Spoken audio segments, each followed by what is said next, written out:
Hello everyone, hope you all are safe and doing well. I am also fine, thank you. आज अपना दूसरा video है। पहले video में हमने क्या देखा था, मैकेनिक्स की छोटी छोटी कुछ पॉइंट्स देखे थे, बेसिक कंसेप्ट देखे थे, थोड़े मोटे मोटे चीज़ों को समझने की कोशिश की थी। और आज जो हमारा टॉपिक ऑफ डिस्कशन है, दूसरा टॉपिक क्या है, फंडामेंटल फोर्सेस इन नेचर। इसमें हम लोग उन फोर्सेस की बात करेंगे जो हमारे नेचर में प्रेजेंट हैं और उनका दायरा कहाँ तक है, कहाँ पे वो अपने पीक स्ट्रेंथ पे होंगे, कहाँ कमजोर होंगे, मतलब सारे फोर्सेस के इलाकों के बारे में पढ़ेंगे हम लोग। और उसके बाद देख लेंगे क्या वो जो फ्रिक्शन ब्लॉक को रोक रहा था कब तक रोक पाएगा, कब ब्लॉक चल पड़ेगी, क्या वहां पे शर्तें होंगी कि ब्लॉक को चलना पड़ेगा। लेकिन उससे पहले पिछले वीडियो में जो मैंने छोड़ा था, जहां से आप लोगों को क्या कि rest and motion are relative entities, they depend on frame of reference. Physics में सबसे इंपॉर्टेंट यही है कि आप किसी भी इवेंट को, अगर कोई सर्टेन एक इवेंट हो रही है तो उसको देख कौन रहा है, कहाँ से देख रहा है, किस हालात में रहकर देख रहा है, ये सबसे इंपॉर्टेंट है। ऐसे ही नहीं कि इवेंट देख रहा है कहाँ से, हवा में बात नहीं होता है बीच में, ठीक है। तो इन शॉर्ट कैसे क्या बोला जाए इसको कि आपको कितने तरह के रेफरेंस फ्रेम हैं, दो तरह के, या फ्रेम ऑफ रेफरेंस या रेफरेंस फ्रेम, दो तरह के हैं, एक इनर्शियल और एक नॉन इनर्शियल। आपको स्यूडो फोर्सेस सिर्फ और सिर्फ नॉन इनर्शियल फ्रेम में पिक्चर में आएंगे। बेसिकली है क्या, भ्रम है ये। और न्यूटन्स लॉ कहां पे वैलिड है, सिर्फ और सिर्फ इनर्शियल फ्रेम में ही वैलिड है। तो आज जो हम लोग यहाँ पर देखेंगे, सारे फोर्सेस को देखेंगे और उन फोर्सेस को जो हमारे आसपास की बात हो रही है। आसपास का मतलब क्या है, ये मैक्रोस्कोपिक वर्ल्ड की बात हो रही है, मैक्रोस्कोपिक वर्ल्ड, ठीक है, मैक्रोस्कोपिक वर्ल्ड की बात हो रही है। अब हमें जो फंडामेंटल फोर्सेस इन नेचर के बारे में पढ़ना है, उनके एक बार नाम सुन लेते हैं, फिर धीरे धीरे करके एक एक को देख लेंगे। सबसे पहला फोर्स है ग्रेविटेशनल फोर्स, उसके बाद है इलेक्ट्रोमैग्नेटिक फोर्स, उसके बाद है स्ट्रॉन्ग न्यूक्लियर फोर्स, उसके बाद वीक न्यूक्लियर फोर्स, और उसके बाद वही पांचवें में कौन, अपने फ्लूइड मैकेनिक्स के फोर्सेस कौन कौन से, बायंसी, विस्कोसिटी, सरफेस टेंशन, ये सब। उसके बाद क्या देखेंगे, वही कॉन्टैक्ट फोर्सेस को देख लेंगे, जिनमें से दो हमने देख रखा है, कौन कौन से, नॉर्मल रिएक्शन और फ्रिक्शन।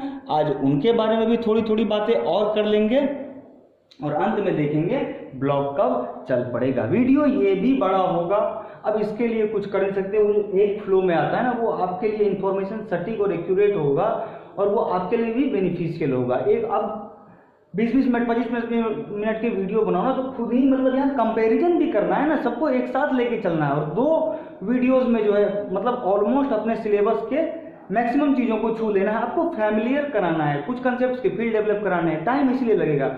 और फिजिक्स में आप कभी तेज नहीं चल सकते, आपको टाइम देना पड़ेगा, क्योंकि पूरी सृष्टि ही बहुत तेज चल रही है और आप तुच्छ से प्राणी हैं। So let us start.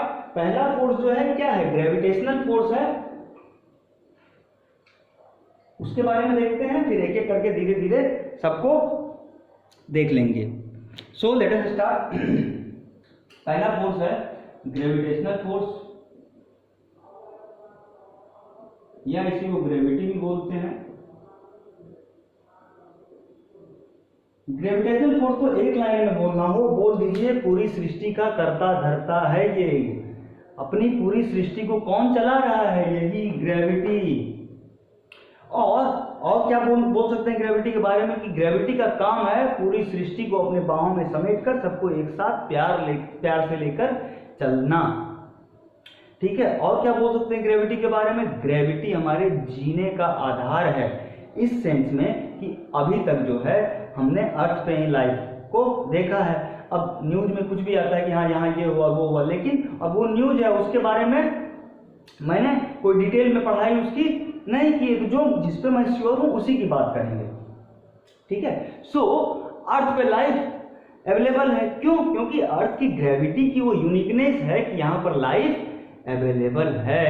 हमारे पास क्या है, एटमॉस्फेयर है, मतलब सांस लेने के लिए हवा है, पीने के लिए पानी है, जमीन है, आप अनाज उपजाओ, खाओ पियो रहो मस्त, लेकिन और बाकी जगहों पे चल ही रहा है, काम चल रहा है, होगा तो सामने आएगा। लेकिन न्यूज में भी कुछ कुछ रूमर्स आ जाते हैं, बहुत कम जेन्युइन न्यूज हम तक पहुंच पाती है, तो ये सब के लिए भी उस पर कमेंट नहीं कर रहे हैं। तो ये सब थोड़ा थोड़ा आपको ग्रेविटी के बारे में बताया। अभी जो है ग्रेविटी को डिफाइन करने जा रहे हैं और डिटेल में पढ़ेंगे कहां पर, ग्रेविटेशन चैप्टर में। तो ग्रेविटी को अगर डिफाइन किया जाए तो ध्यान से सुनिएगा, इसको लिखकर टाइम बर्बाद नहीं करेंगे। Gravity is a force of mutual attraction between any pair of particle या any pair of bodies by virtue of their masses. क्या मतलब है कि मास ने ग्रेविटी को जन्म दिया है, मास ही एकमात्र सत्य है। तो जो भी इस सृष्टि का हिस्सा है वो ग्रेविटी के प्रकोप से बाहर नहीं हो सकता है। जो ग्रेविटी के प्रकोप से बाहर हो गया वहां पर जीवन जो है बहुत ही कठिन होता है, क्योंकि आप जब वैक्यूम में जाते हो, वैक्यूम का मतलब क्या होता है, या तो वहां पे मैटर आप बोल देते हो कि एब्सेंस ऑफ मैटर बहुत कम होता है वहां पर, बल्क में मैटर जहां जहां हो गए, सारे प्लैनेट्स हो गए, अपना सन हो गया, स्टार हो गया, मून्स हो गया, या इन शॉर्ट गैलेक्सी बोल दो। लेकिन गैलेक्सीज में भी क्या है, बीच बीच में खाली जगह है, आएंगे इन सब पे धीरे धीरे आएंगे। अभी आपको जब फील देना हो ग्रेविटी का तब वही सब पर आएंगे। अभी थोड़ी सी बात की है बस, ठीक है। तो जहां पर मैटर नहीं है उस जगह को बोल दिया वैक्यूम।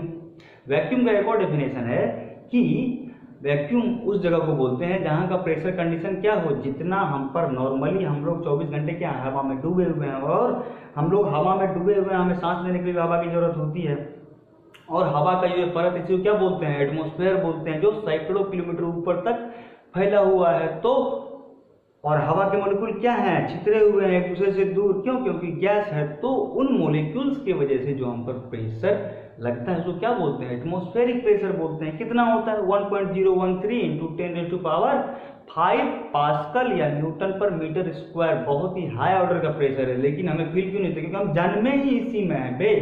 हमें सांस लेने के लिए भी 1 ATM प्रेशर की जरूरत होती है, हमारे नसों में खून भी जो है 1 ATM पे दौड़ता है। इसीलिए आप जब पहाड़ पे जाते हो तो धरती जैसे जैसे ऊपर गए क्या हुआ, एटमॉस्फेयर जो है कम होता गया, और वहां पर आपकी क्या हो जाएगी, जैसे जैसे ऊपर जाएंगे प्रेशर घटता जाएगा। तो आपके नसों में खून दौड़ रहा है, 1 ATM पे आप हैं कम प्रेशर पे, तो क्या होगा, सीधा नाक से खून निकल जाएगा। आएंगे इस सब पे धीरे से, लेकिन उससे पहले ग्रेविटी और वैक्यूम के बारे में जो बात कर रहा था, तो इन सब पे बनाएंगे वैक्यूम, टाइम, थोड़ा बहुत ब्लैक होल, मोटे मोटे बात को देखेंगे। मैं भी बहुत बड़ा ब्रह्मज्ञानी नहीं हूं, मैंने जितना सीखा है और आपको मोटा मोटा काम चलाने के लिए थोड़ा बहुत आपको, आपके सिलेबस का पार्ट नहीं है, लेकिन जिन्हें इंटरेस्ट हो देख लेना, ठीक है।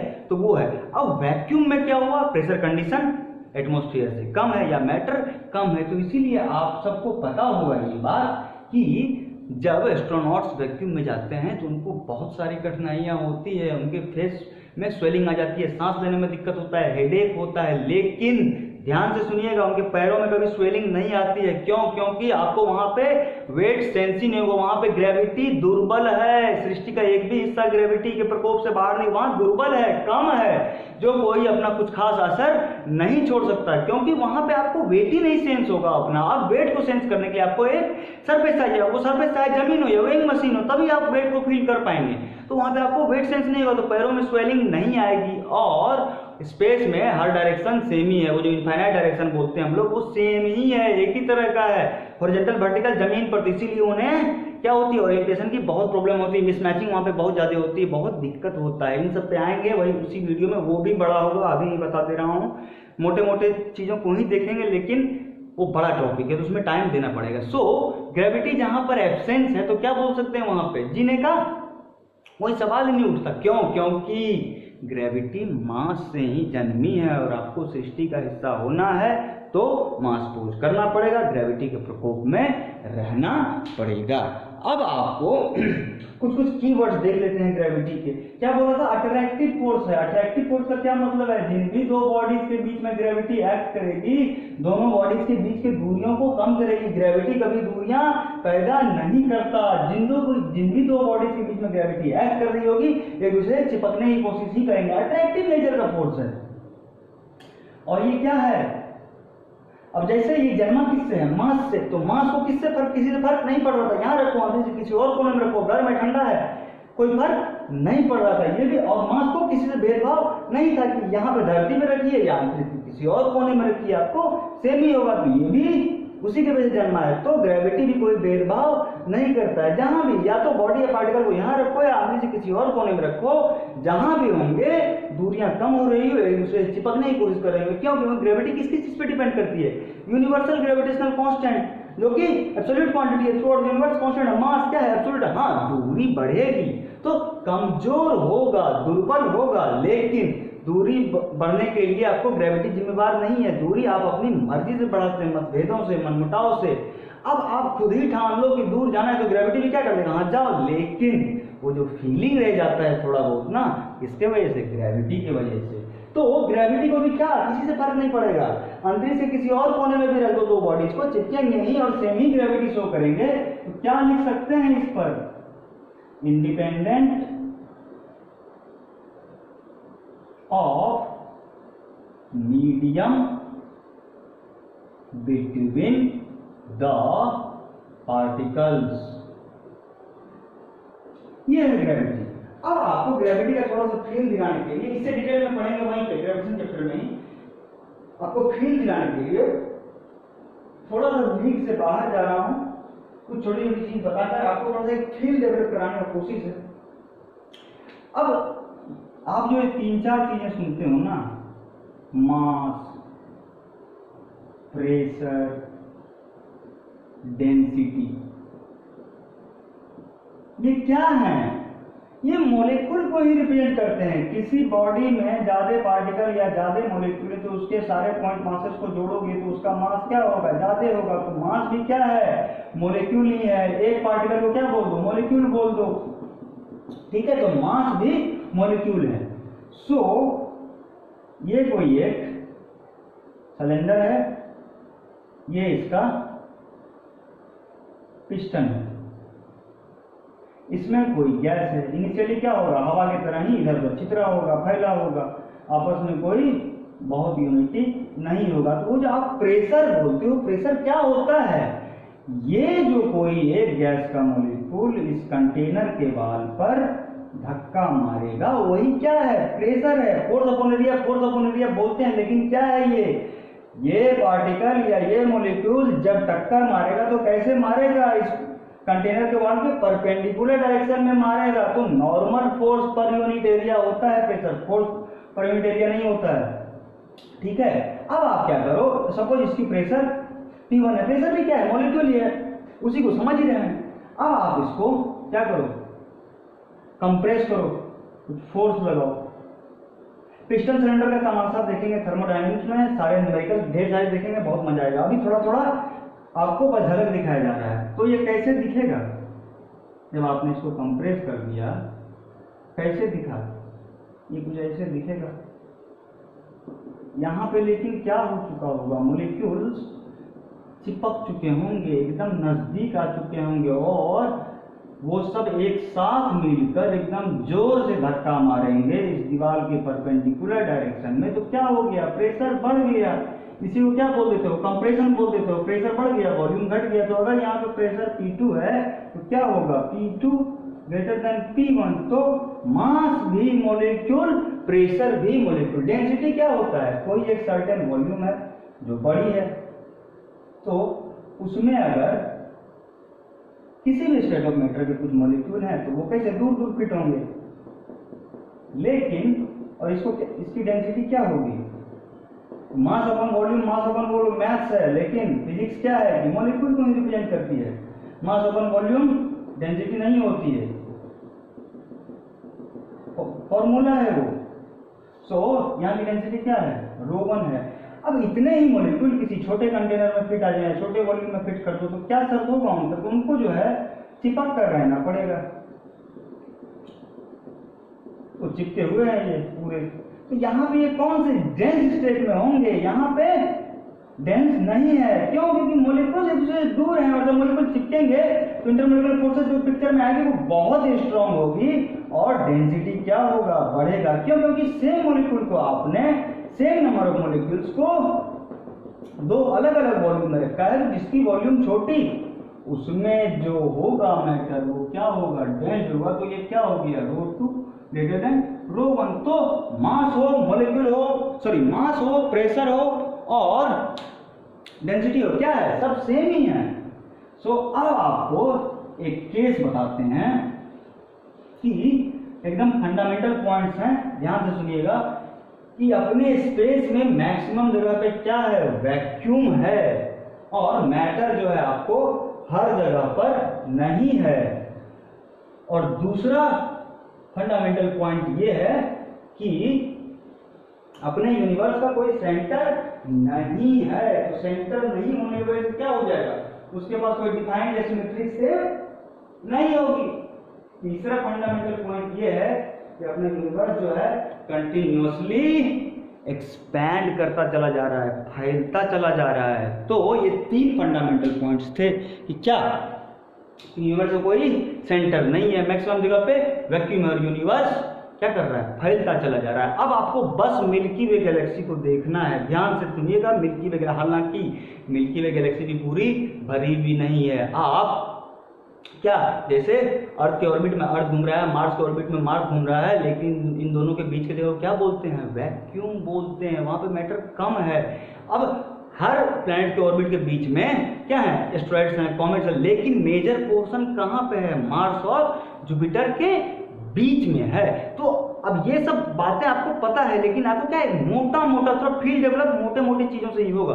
तो आप मोटा मोटा पकड़ लो कि मिल्की वे गैलेक्सी एक पूरी क्या है, मैटर बल्क में है, तो वहां की प्रेशर क्या होगी, हाई होगी। क्यों, मोलिक्यूल में प्रेशर है। और आपको क्या अज्यूम करना है कि अब उनसे कुछ कुछ दूरी पर तो दूसरे गैलेक्सीज होंगे, लेकिन बस मिल्की वे को ही देख रहे हैं। मिल्की वे को बस देखो, उसके चारों तरफ वैक्यूम है और यूनिवर्स अपना फैलता हुआ चला जा रहा है। जहां पे प्रेशर ज्यादा होगा, that is milky Way Galaxy अपनी क्या है, पूरी, उसमें सारे मॉलिक्यूल, ढेर सारे मॉलिक्यूल्स, तो वहां पे क्या होगा, प्रेशर ज्यादा। तो matter flows from higher pressure to lower pressure, क्या फ्लूइड फ्लोज फ्रॉम, फ्लूइड भी क्या है बेसिकली स्टेट ऑफ मैटर है, या current flows from higher potential to lower potential. तो जहां पर आपको मैटर बल्क में होगा, दैट इज बस मिल्की वे गैलेक्सी को देख रहे हैं। तो मिल्की वे को जो है आप देखो, उसमें ज्यादा मॉलिक्यूल्स है, ज्यादा प्रेशर है, उसके आसपास पूरा खाली जगह है, यूनिवर्स एक्सपैंड करता जा रहा है। तो क्या होगा, भरने की कोशिश करेगा खाली जगह को। तो ऐसे करते करते मिल्की वे गैलेक्सी फट क्यों नहीं जाता, और नाचते नाचते किसी और कोने के यूनिवर्स में क्यों नहीं पहुंच जाते हैं? क्यों? क्योंकि वो ग्रेविटी ही है जो सबको बांध कर रखा है, गैलेक्सीज को बांध कर डार्क मैटर की ग्रेविटी रखती है। उसी वीडियो में देखेंगे वो जो बताया, स्पेस टाइम, ब्लैक होल, ये सब थोड़े थोड़े ये देखेंगे। बहुत बड़ी रॉकेट साइंस नहीं है, आपको मोटा मोटा सब कुछ थोड़ा बहुत समझ में आएगा। इससे डिटेल में पढ़ेंगे कहां पर, ग्रेविटेशन चैप्टर में। अब इसके फर्दर कुछ की पॉइंट्स लिख लेते हैं। क्या है, अट्रैक्टिव फोर्स है, independent of medium between the particles है, पूरी सृष्टि को चलाता है। तो क्या है, ये लॉन्ग रेंज फोर्स है, और लॉन्ग रेंज होने की वजह से वीक फोर्स होगा। क्यों? क्योंकि भले ही ग्रेविटी दूरियों को नहीं बढ़ाता, लेकिन आप खुद ही दूरियों को हवा देंगे तो ग्रेविटी भी कुछ नहीं कर पाएगा। इसको यूनिवर्सल फोर्स भी बोलते हैं। क्यों? क्योंकि पूरी सृष्टि का ही ये करता रहता है। इसके बाद अगला की पॉइंट आता है कि यह एक सेंट्रल फोर्स है। ठीक है, सेंट्रल फोर्स कहने से यह मतलब है कि जिन भी दो बॉडीज के बीच में ये फोर्स एक्ट करेगी, तो उन फोर्सेस की लाइन ऑफ एक्शन कहां से, उन बॉडीज के ज्योमेट्रिकल सेंटर से पास होगा। इसीलिए इंपॉर्टेंट था point of application of force की बॉडी के कौन से हिस्से पे फोर्स लग रहा है। So what do you mean by gravity is a central force? Gravity is a central force. It means that line of action of gravity acting between any pair of bodies would always pass through their geometrical centers. वो चीज होता है central force. अगला point है, और ये last keyword है इसमें, कि यह एक कंजर्वेटिव नेचर का फोर्स है। क्या मतलब है इसका, कंजर्वेटिव नेचर का फोर्स है? उसको समझने से पहले थोड़ा सा आपको एक चीज समझाना पड़ेगा कि आपको एक जगह से दूसरी जगह बाल्टी में पानी भरा हुआ है, आपको एक जगह दूसरी जगह उठा के लेके जाना है, तो क्या होगा, आप बाल्टी उठाएंगे तो आपको कुछ ना कुछ ताकत लगाना पड़ेगा। वो कैसे आप एक्ट करेंगे, एक्सटर्नल एजेंसी की तरह बाल्टी के लिए। तो आपको एक जगह दूसरी जगह जाना है तो आपको टहलना पड़ेगा, चलना पड़ेगा, मतलब कुछ ना कुछ डिस्प्लेसमेंट ट्रेवल करना पड़ेगा। अब आपको जहां पर लेकर जाना है उस फाइनल पॉइंट पर कोई ऑब्जर्वर खड़ा हो, वहां पहुंचकर अगर आप पूछेंगे कि हाँ भैया मैंने कितना वर्क परफॉर्म किया है, तो वो क्या बोलेगा, जितना आपने ताकत लगाया और जितना आपने डिस्प्लेसमेंट ट्रेवल किया दोनों को मल्टीप्लाई कर दो, that is work equal to force into displacement. तो सपोज ये आपकी बाल्टी यहां रखी हुई है, ये इनिशियल पोजीशन है, आपने यहां से उठाया, यहां पर आपको रखना है। अब यहां से यहां तक जाने में क्या है, इनफाइनाइट रास्ते हैं, तो कोई 3 रास्तों को हम अज्यूम कर लेते हैं।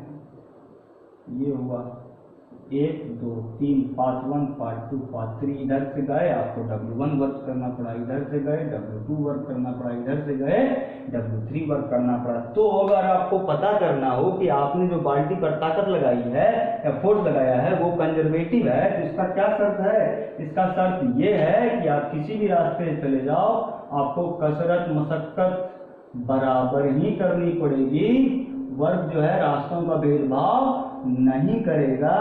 That is what do mean by conservative forces, work performed by conservative forces are independent of path of motion of bodies या पार्टिकल। एक और डेफिनेशन है इसका कि अगर आपको बोला जाए बाल्टी यहां से उठाओ, यहां ले जाओ, वापस से घूम के यहीं आ जाओ, इनिशियल फाइनल पॉइंट सेम हो गया, क्या होना पड़ेगा, पाथ को क्लोज पाथ होना पड़ेगा। तो लो आप गए इधर से लौटे, वर्क क्या है, स्केलर क्वांटिटी है, तो नेट वर्क निकालना तो क्या डायरेक्शन अपोजिट सीधा सीधा माइनस कर दोगे। लेकिन फोर्स कौन सा है, कंजर्वेटिव, क्या होगा,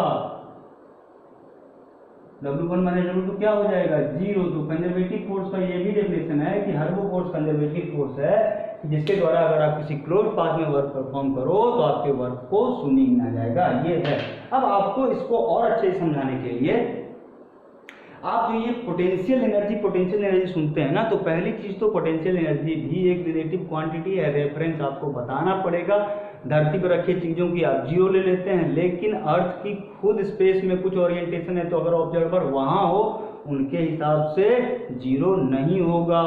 तो ये रिलेटिव क्वांटिटीज है, इसको देखेंगे वर्क एनर्जी पावर में आराम से। सो आप जो पोटेंशियल एनर्जी सुनते हो ना, तो पोटेंशियल एनर्जी हमेशा ही या तो कंजर्वेटिव फील्ड के साथ एसोसिएट होगी या कंजर्वेटिव फोर्स के साथ एसोसिएट होगी। कंजर्वेटिव फील्ड क्या, वही ग्रेविटेशनल फील्ड, इलेक्ट्रिक फील्ड, यही सब अपने कंजर्वेटिव फील्ड हैं। आप पोटेंशियल एनर्जी कभी भी नॉन कंजर्वेटिव फोर्स के लिए डिफाइन नहीं करते हो। कंजर्वेटिव फोर्सेस के एग्जांपल की बात करें तो अपना ग्रेविटेशनल फोर्स, इलेक्ट्रोस्टैटिक फोर्स या इलेक्ट्रोमैग्नेटिक फोर्स और स्प्रिंग फोर्सेस, ये सब क्या है, कंजर्वेटिव फोर्सेस हैं। नॉन कंजर्वेटिव फोर्सेस के एग्जांपल की बात करें तो friction, viscosity, nuclear forces, friction देख ही लिया, विस्कोसिटी, न्यूक्लियर फोर्सेस देख लेंगे, ठीक है। ये सब नॉन कंजर्वेटिव फोर्सेस हैं। अब अपना अगला फोर्स है क्या, इलेक्ट्रोमैग्नेटिक फोर्स। यह फोर्स क्या है, जैसे किसी भी कण या किसी भी बॉडी के पास मास होता था तो वो ग्रेविटी फील भी करती थी और एक्सपीरियंस भी करवाती थी। तो इलेक्ट्रोमैग्नेटिक फोर्स क्या है, जो भी बॉडी चार्ज पोज करेगा वो इलेक्ट्रोमैग्नेटिक फोर्स फील भी करेगा और एक्सपीरियंस भी करवाएगा। क्या है, इलेक्ट्रोमैग्नेटिक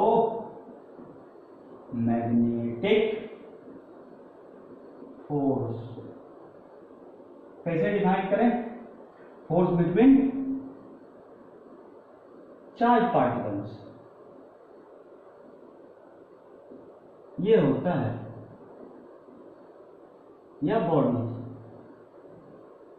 ठीक है। Force between charge particle, charge क्या है, चार्ज भी मैटर की तरह ही प्रॉपर्टी है, सॉरी मास की तरह ही मैटर की प्रॉपर्टी है। कैसे डिफाइन करें चार्ज को, charge is a property of matter by virtue of which it produces and experiences क्या, electrical and magnetic effect, in short electromagnetic effect. क्या मतलब इस बात है, जिस भी बॉडी के पास चार्ज होगा वो क्या करेगी, इलेक्ट्रिकल और मैग्नेटिक इफेक्ट प्रोड्यूस भी करेगी और खुद को फील भी करेगी। इन शॉर्ट वो क्या करेगी, बिजली का तमाशा दिखाएगी और बिजली किसी की सगी नहीं है। ठीक है, तो ये क्या है, फोर्स बिटवीन चार्ज पार्टिकल्स। लेकिन चार्ज के साथ एक शर्त ये है कि मैटर मास के बिना तो एग्जिस्ट कर ही नहीं सकता, लेकिन चार्ज के बिना एग्जिस्ट कर सकता है। ऐसा इसलिए बोलते हैं क्योंकि जहां जहां मैटर बल्क में है, अर्थ, मार्स, जुपिटर, ये सब क्या है, न्यूट्रल बोला गया है, न्यूट्रल कंसीडर किया गया है, इसलिए कि इसमें पॉजिटिव चार्जेज और नेगेटिव चार्जेज बराबर हैं। तो आप पूरी धरती को न्यूट्रल बोल दो, धरती का कोई एक पर्टिकुलर कण चार्ज पोज करेगा ही करेगा, ये शर्त है। अब जैसे ग्रेविटी हमेशा अट्रैक्टिव हो सकती थी, ये अट्रैक्टिव रिपल्सिव दोनों हो सकती है, सबको ही पता है। क्या, like charges repel each other, opposite charges attract each other. दो तार में सेम डायरेक्शन में करंट फ्लो हो रही है, चिपक जाएंगे, that is parallel currents attract each other, anti parallel current repel each other, opposite magnetic pole attract each other, like poles repel each other. ये सब है, सबको पता है कि ये अट्रैक्टिव भी हो सकता है, रिपल्सिव भी हो सकता है। ठीक है, ये फोर्स आपको स्ट्रॉन्गर देन ग्रेविटी है।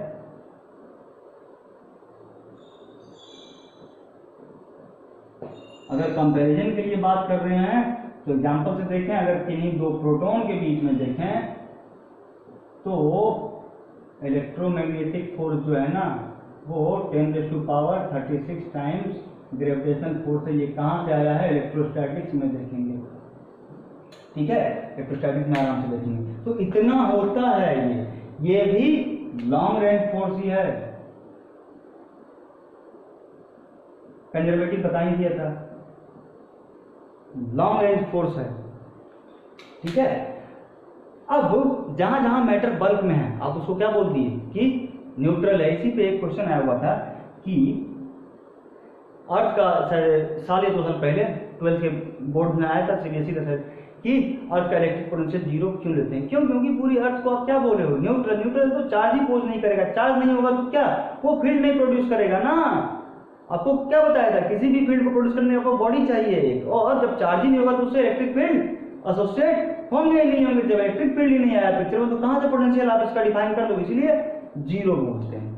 ठीक है, लेकिन आप जो है बोल रहे हो अर्थ को न्यूट्रल, लेकिन अर्थ न्यूट्रल नहीं है। अब आप ऐसे समझो इस बात को कि दुनिया भर में जहां जहां पावर प्लांट्स हैं वहां पे बिजली पैदा हो रही है, बिजली किसी की सगी नहीं है। तो बिजली जब सब कुछ स्मूथ चल रहा है तो हमारा सब कुछ चल रहा है, पंखा, एसी, बल्ब, सब टीवी सब चल रहा है, फैक्ट्रियां चल रही हैं, सब चल रही है। तो जब तक बिजली प्यार से चल रही है सब कुछ ठीक है, सब कुशल मंगल है। लेकिन जैसे ही बिजली तबाही लाने के मूड में आ जाती है, आप कहाँ झोंकते हो, धरती माँ को झोंकते हो और अर्थ को न्यूट्रल बोल रहे हो। आप देखना कहीं ट्रांसफार्मर लगा हुआ रहेगा तो वहां भी एक अर्थ वायर होती है कि जहां तबाही आया धरती माँ को झोंक दो। ये इतना ही नहीं, अर्थ की खुद की मैग्नेटिक फील्ड होती है, उससे खुद magnetic line of forces associated होते हैं। ठीक है, उनके बहुत सारे रीजन्स हैं, देखेंगे। ये इलेक्ट्रोडायनेमिक्स का में ही एक चैप्टर आएगा आपको, मैग्नेटिक प्रॉपर्टीज ऑफ मटेरियल और अर्थ मैग्नेटिज्म, बहुत सारे रीजन्स हैं। अभी उनमें फंस गए ना तो वीडियो में जो हमें सारे फोर्सेज को कंपेरिजन करना है तो वो नहीं हो पाएगा। ठीक है, तो ये आप बोल रहे हैं न्यूट्रल है नहीं। अब आप जहां जहां पे मैटर बल्क में है वहां तो क्या बोल दिया आपने, न्यूट्रल। लेकिन क्या मैटर जहां पे कम है वहां न्यूट्रल होगा? नहीं, कभी न्यूट्रल नहीं होगा। क्यों? क्योंकि वहां पर चार्ज फोर्स करना ही पड़ेगा। चार्ज पार्टिकल की मास कितनी होती है, यही जो फोर्स आया है क्या स्ट्रॉन्गर देन ग्रेविटी है बोल दिया। लेकिन क्या ग्रेविटी पूरी सृष्टि को ही चला रहा है, पूरी सृष्टि का जो भी हिस्सा ग्रेविटी के प्रकोप से बाहर है वो सृष्टि का हिस्सा माना ही नहीं जा रहा है। लेकिन इसको बोल रहे हो कि आप ग्रेविटी से स्ट्रॉन्ग है। क्यों? क्योंकि चार्ज पार्टिकल की मास ही इनसिग्निफिकेंट होती है एकदम। कितनी होती है? प्रोटॉन की 10⁻⁻27, इलेक्ट्रॉन की 10⁻31। तो क्या है, मास इनसिग्निफिकेंट है, तो वहां पे आपको ग्रेविटी का कुछ खास रोल नहीं रह जाएगा। लेकिन ग्रेविटी का अभाव में अभी थोड़ी देर पहले ही देखा कैसे आपको दिक्कत परेशानी ये सब आती है। तो जहां जहां मैटर बल्क में है वहां पे आप एकदम बोल दो कि वो न्यूट्रल है। लेकिन आप जो वो बिजली चमकते देखते हो आसमान में वो क्या है, वो आपको कुदरत नजारा दिखा रही है। किस चीज का? बिजली का। वो खुद परेशान है बिजली से, कुदरत भी। बिजली किसी की सगी नहीं है, इसलिए जाने अनजाने हम पर झोंक देती है, कुछ लोग मर जाते हैं। ये होता है। तो वो जो बिजली चमक रहा है आसमान में, क्यों चमक रहा है? क्योंकि हमारे ऊपर क्या है, एटमॉस्फेयर है। वो क्या है बेसिकली, गैसियस इनवेलप है, ढेर सारे गैसेस हैं। कुछ के नाम सुने तो हाइड्रोजन, ऑक्सीजन, नाइट्रोजन, सल्फर और भी ढेर सारे। लेकिन वो कौन सी फॉर्म में है? आयनिक फॉर्म में है, हाईली रिएक्टिव फॉर्म में है। क्या होता है आयन? एन एटॉम और radical that becomes charge on gaining और लूजिंग वन और मोर इलेक्ट्रॉन। जैसे ही वो क्या है, जैसे ही एक या दो इलेक्ट्रॉन कुछ भी लूज या गेन हुआ, वो चार्ज हो गया, वो चार्ज पार्टिकल है। तो वहां पे सारे गैसेस आयनिक फॉर्म में है, तो वहां पे चार्जेस ही हैं चारों तरफ। तो वहां पे लाइटनिंग स्ट्रिक्स आपको दिखने को मिलता है। अब जहां पे मैटर बल्क में है, वहां पे जैसे आप ये ले लो, अर्थ ले लो, अर्थ के बगल में मार्स ले लो, मार्स के बगल में जुपिटर ले लो, चांद ले लो, ये सब ले लो। तो यहाँ पर आप जाओगे तो सब क्या होगा, न्यूट्रल होगा। इन जगहों पर आपको क्या होगा, मजा ग्रेविटी का ही मिलेगा। चांद पे छलांग मार दिए तो ज्यादा ऊंचे चले जाएंगे, 1/6 ग्रेविटी अर्थ के कंपेरिजन में। बृहस्पति पे मारोगे तो कम ही जाएगा। लेकिन जहाँ पे मैटर बल्क में नहीं है, क्या वो चार्जेस होगा? नहीं, वो चार्ज पोज करेगा ही करेगा। तो वो जो आसमान में बिजली चमकते आप लोग देखते हैं, वो क्या बोलता है कि ग्रेविटी तुम्हारा दायरा धरती तक, खुला आसमान इलेक्ट्रोमैग्नेटिक फोर्स का है। आपको इलेक्ट्रोमैग्नेटिक फोर्स जो है डोमिनेट होते हैं। और यहीं पे नहीं, आपको क्या बताया था कि हर जगह मैटर नहीं है, धरती और मार्स के बीच में खाली जगह है। तो आपको दो सिचुएशन दे रहा हूं, कुछ समझाना है। एक आप देख लो, between earth orbit and Mars orbit. दूसरा है between Milky Way and Andromeda, या M31 बोलते हैं, अपना सबसे पड़ोसी गैलेक्सी है, यूनिवर्स का 10th लार्जेस्ट गैलेक्सी है। मिल्की वे के लगभग 1.75 टाइम्स है, जनरल इंफॉर्मेशन के लिए।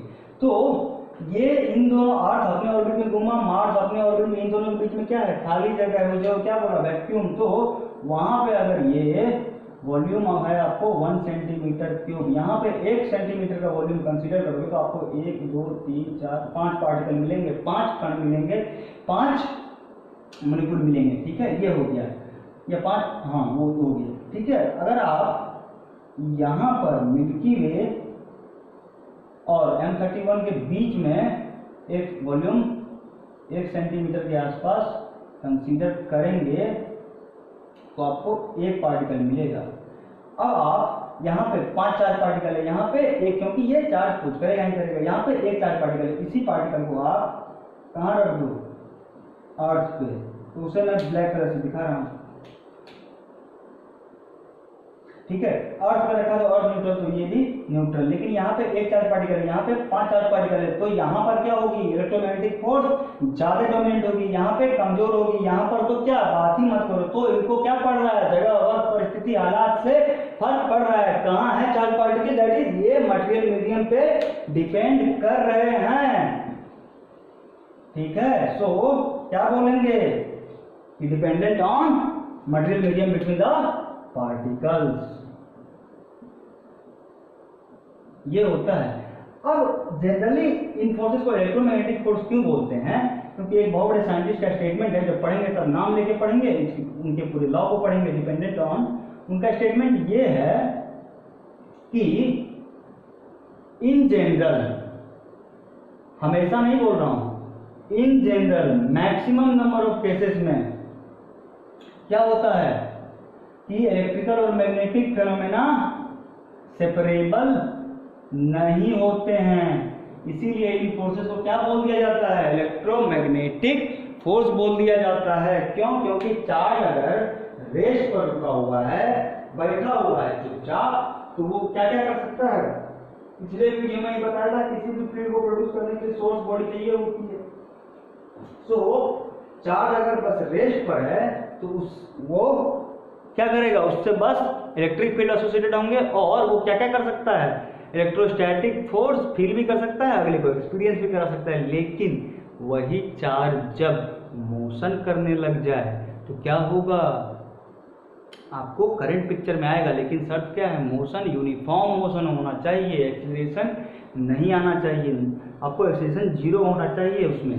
तो जैसे ही चार्ज यूनिफॉर्म वेलोसिटी से मोशन करना शुरू किया तो चार्ज के मोशन को क्या बोलते हो? करंट बोलते हो। करंट को बेसिकली क्या बोलते हो? Amount of charges flowing through conductor per unit time. किसी एक तार में कितने चार्ज एक सेकंड में दौड़ गए उसी को आप करंट बोलते हो। लेकिन ध्यान देने वाली बात यह है कि करंट से बिजली पैदा हुई है, सॉरी करंट से चार्ज पैदा हुई है, चार्ज से करंट पैदा नहीं हुई है। बात पागलों जैसी लग रही है, लेकिन current is a fundamental physical quantity, आत्मनिर्भर है, अपने बलबूते पे सिस्टम में टिका हुआ है। चार्ज क्या है? डिराइव किया था हमने पिछले वीडियो में बताया था, डिराइव किया हुआ है किससे? इलेक्ट्रिक करंट से ही। करंट से आपको चार्ज डिराइव है। तो चार्ज बिजली से जन्मी है, बिजली चार्ज से नहीं जन्मा है। फिजिकल क्वांटिटी और sorry fundamental quantity derive quantity है ये दोनों। चार्ज क्या है? डिराइव क्वांटिटी है। ठीक है, तो जब चार्ज यूनिफॉर्म वेलोसिटी से मोशन करेगी तो उससे क्या क्या एसोसिएटेड होंगे? इलेक्ट्रिक फील्ड और मैग्नेटिक फील्ड भी। और फोर्स कौन सा आएगा उस टाइम पिक्चर में? Electromagnetic force. और सृष्टि में पहले बिजली आई, सृष्टि के एक भी कण रुके हुए नहीं है और कण को चार्ज फोर्स करना पड़ता है। तो सृष्टि में बिजली है, चार्ज नहीं है। जैसे ही चार्ज रुकी हुई है, electric field, electrostatic force, charge uniform motion करेगी, इलेक्ट्रिक फील्ड, मैग्नेटिक फील्ड और फोर्स कौन सा? Electromagnetic force. इसीलिए इलेक्ट्रोमैग्नेटिक फोर्स बोला जाता है। और तीसरा केस ये है कि यही चार्ज जब एक्सीलरेटेड मोशन करने लगे, बेचैन हो जाए, तो उसके साथ इलेक्ट्रिक फील्ड भी एसोसिएटेड होंगे, मैग्नेटिक फील्ड भी एसोसिएटेड होंगे, इलेक्ट्रोमैग्नेटिक फोर्स भी एक्सपीरियंस भी करेगा, अगले पर लगाएगा और साथ में स्पेस में जहां से भी गुजरेगा वहां पे क्या करेगा? एनर्जी रेडिएट करेगा। किस फॉर्म में? इलेक्ट्रोमैग्नेटिक वेव के फॉर्म में करेगा वो। ठीक है, तो यहां से एक फंडामेंटल पॉइंट ये आता है कि इलेक्ट्रोमैग्नेटिक वेव की सोर्स या ओरिजिन क्या है? एक्सीलरेटेड चार्ज पार्टिकल है। ठीक है, तो ये सब कुछ फंडामेंटल पॉइंट्स थे इलेक्ट्रोमैग्नेटिक थ्योरी या इलेक्ट्रोडायनामिक्स में अच्छे से देखेंगे। अब इनका थोड़ा बहुत सिग्निफिकेंस और है कि ये आपको एटम्स या मॉलिक्यूल के स्ट्रक्चर के लिए भी यही रिस्पॉन्सिबल है। क्यों? क्योंकि उनके पास चार्ज होगा ही, जहां चार्ज पिक्चर में आया ये फोर्स आ गया खट से। और केमिकल रिएक्शन की काइनेटिक्स या डायनेमिक्स को भी यही डिसाइड करता है। केमिकल रिएक्शन क्या होता है? बेसिकली आपको रिएक्टेंट, कैटलिस्ट, प्रोडक्ट। कैटलिस्ट का काम क्या होता है? आयंस में तोड़ने में काम आसान करना। जिसके आयन जितने जल्दी टूटे वो रिएक्शन उतना तेज हो गया। जैसे ही आयन छूटा, चार्ज पार्टिकल जो फोर्स कौन सा? Electromagnetic force. इतना ही नहीं, मटेरियल्स की जो डिफरेंट प्रॉपर्टीज होती है, mechanical property, thermal property, electrical property, magnetic properties, लेकिन फोर्स ही क्या पढ़ रहे हैं हम लोग? इलेक्ट्रोमैग्नेटिक। तो इलेक्ट्रिकल प्रॉपर्टीज और मैग्नेटिक प्रॉपर्टीज नहीं बोलेंगे, क्या बोलेंगे? Other properties of material. तो ये क्या करता है? ये गवर्न करता है किसको? ये डिसाइड करता है किसको? मैकेनिकल प्रॉपर्टीज को, थर्मल प्रॉपर्टीज को and all other properties of materials को भी ये डिसाइड करेगा। ठीक है, तो ये था थोड़ा बहुत इलेक्ट्रोमैग्नेटिक फोर्स के बारे में। अब अपना तीसरा फोर्स जो है क्या है? स्ट्रॉन्ग न्यूक्लियर फोर्स है। स्ट्रॉन्ग न्यूक्लियर फोर्स से पहले, अच्छा ये क्वांटम डोमेन में जो होता है ना, यही इलेक्ट्रोमैग्नेटिक फोर्सेस और न्यूक्लियर फोर्सेस का ही तमाशा मेनली होता है। ग्रेविटी के साथ खासियत है कि हम जो मोटा मोटा पढ़ते हैं ना, उतना ही हमें पढ़ना भी है। हाँ, क्वांटम ग्रेविटी कॉन्सेप्ट है और वो तुम्हारे मास्टर को भी नहीं पता है, लेकिन अभी तक उस पर कोई संतोषजनक या कोई भरोसेमंद कंक्लूजन जो है अभी तक नहीं आया है। चल रहा है काम, जब आएगा पता चलेगा, सब देखेंगे। तो ये क्या है? मोटा मोटा ही पढ़ना है ग्रेविटी को हमें। ठीक है, अच्छा वो क्वांटम डोमेन में क्या होता है? इलेक्ट्रोमैग्नेटिक फोर्सेस और न्यूक्लियर फोर्सेस का ही तमाशा देखते हैं वहां पे। अब हमें जो जितना सा पढ़ना है बहुत कम पढ़ना है, 3 चैप्टर पढ़ना है हमें। ठीक है, dual nature of matter and radiation, उसके बाद एटम और फिर न्यूक्लियर। बहुत कम पढ़ना है, एकदम थोड़ी थोड़ी चीजों को पढ़ना है। और क्वांटम आपके मास्टर को भी नहीं आता है, इतना आता है कि आपको सिखा दे और जेईई में एडवांस लेवल लायक आपको बना दे, बस इतना सा। ठीक है, तो वो जब आएगा देखेंगे, उसी को आज थोड़ा थोड़ा झलक देख रहे हैं। ठीक है, ये है।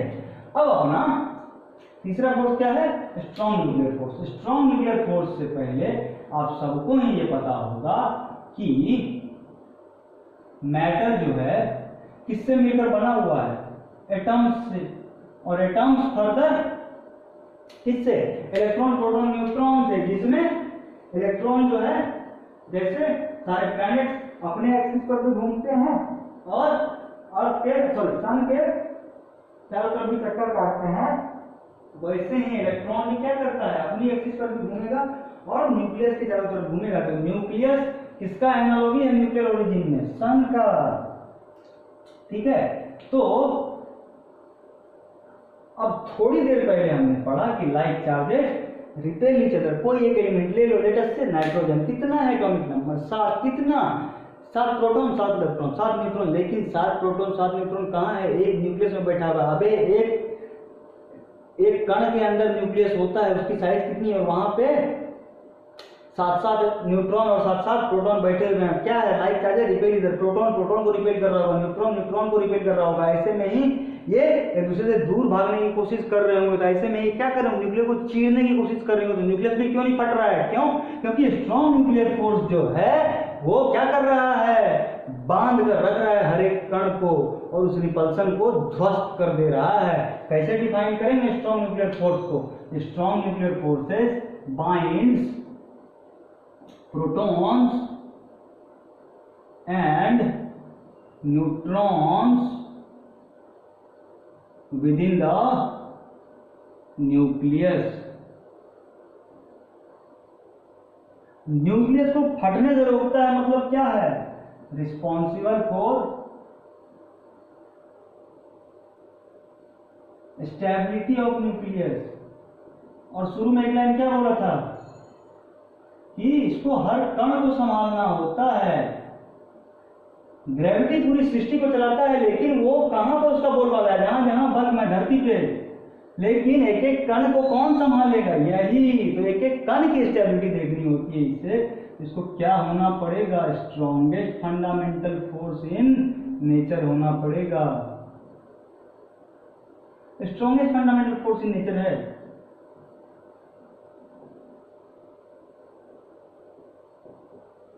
इसलिए भी स्ट्रॉन्गेस्ट बोल देते हैं क्योंकि ये तो कण को संभाल रहा है, ठीक है, और कण से मिलकर पूरी सृष्टि बनी हुई है।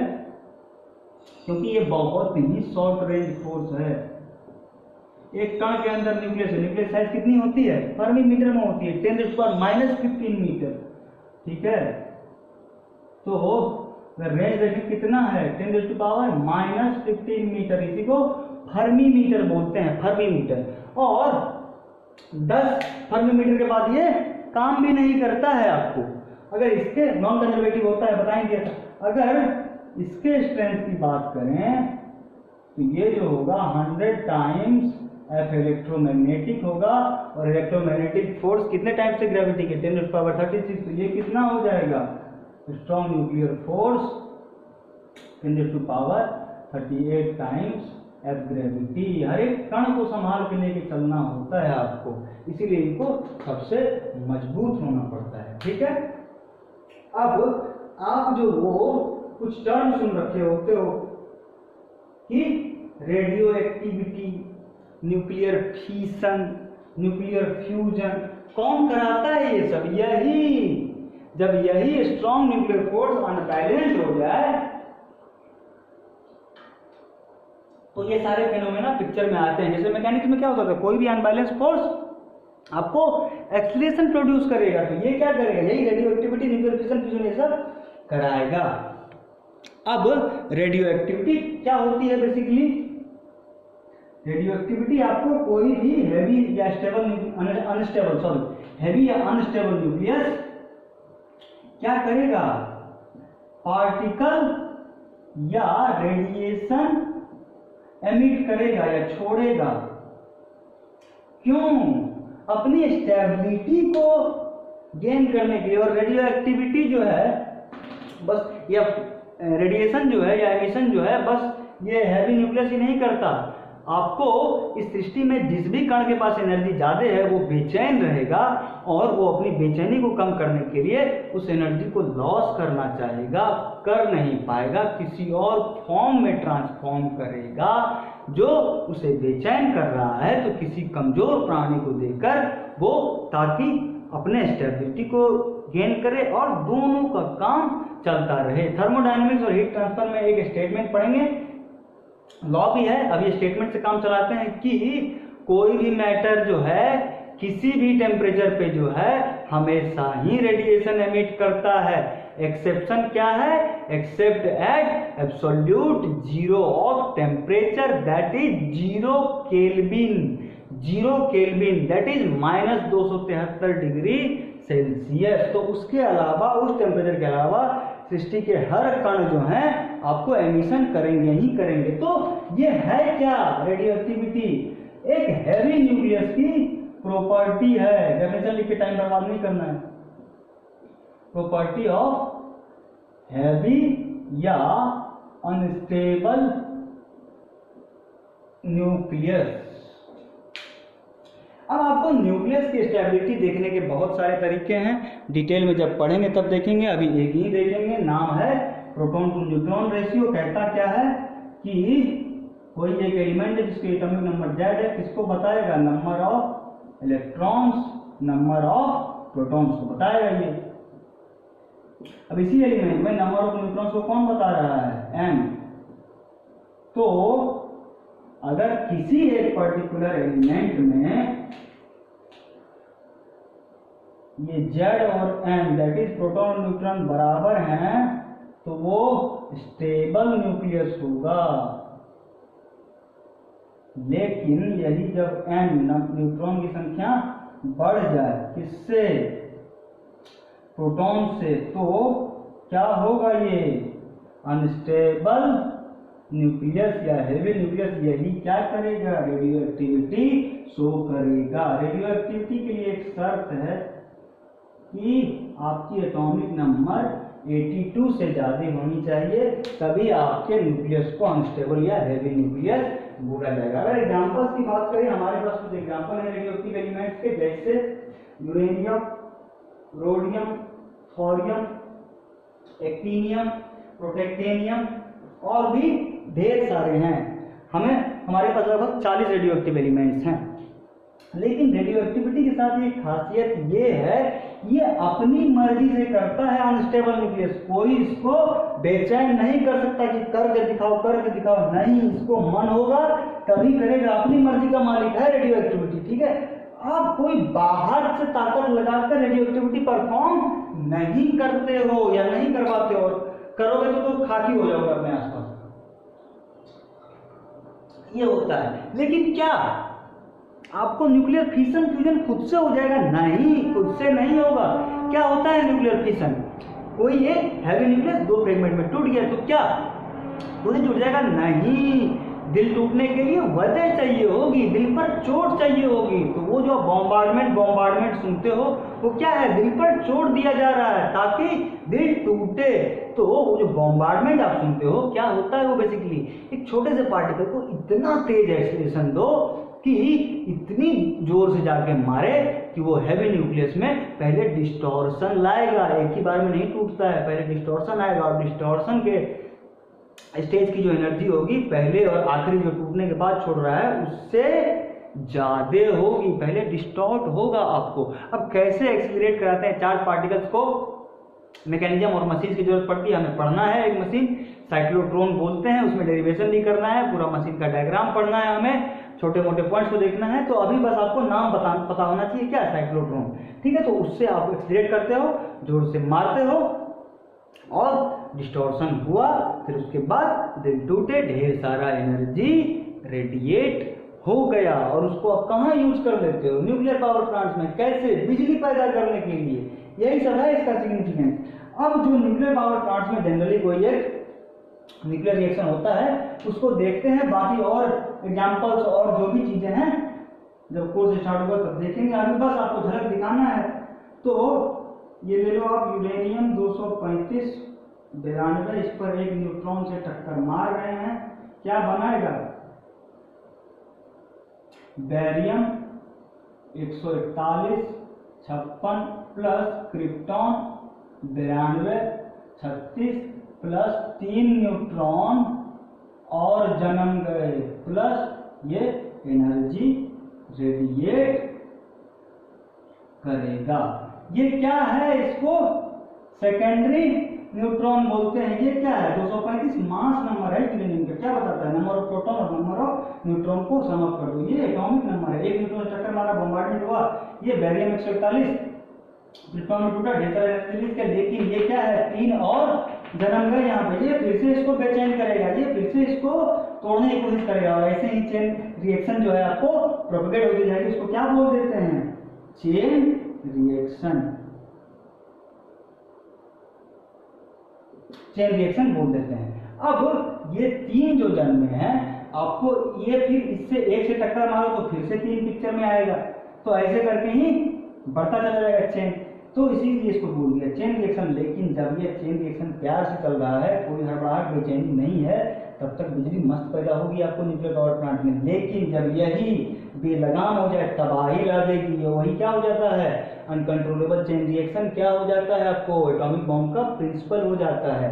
इसको और आसान भाषा में समझना हो तो आप सब ने सल्लू भाई की जय हो मूवी देखी होगी, उसमें उनका थीसिस क्या रहता है कि जब आप किसी की मदद करो और वो आपको थैंक यू बोले, तो उनको बोलो कि थैंक यू बोलने की जरूरत नहीं है, आप जो है आगे 2 लोगों की मदद करो और उनसे बोलो कि वो आगे 2 लोगों की मदद करे। तो ये भी जो है ना न्यूक्लियर चेन रिएक्शन, ये क्या है, जय हो वाला सिस्टम ही है। यहाँ पे आपने 1 से टक्कर मारा, 3 जन्मा, 3 जो है फिर 9 को जन्मा जाए, ऐसे ऐसे ही मदद बढ़ता चला जाएगा, एनर्जी जो है आपको निकलती चली जाएगी, और यहीं पे आपको वो मजा मिलता है किसका, E=mc² का। छोटे से मास से इतनी जोर से मारा, पूरा न्यूक्लियस डिस्टॉर्ट हो गया, और छोटे से मास से आपने अथाह या ट्रिमेंडस अमाउंट ऑफ एनर्जी को निकाला।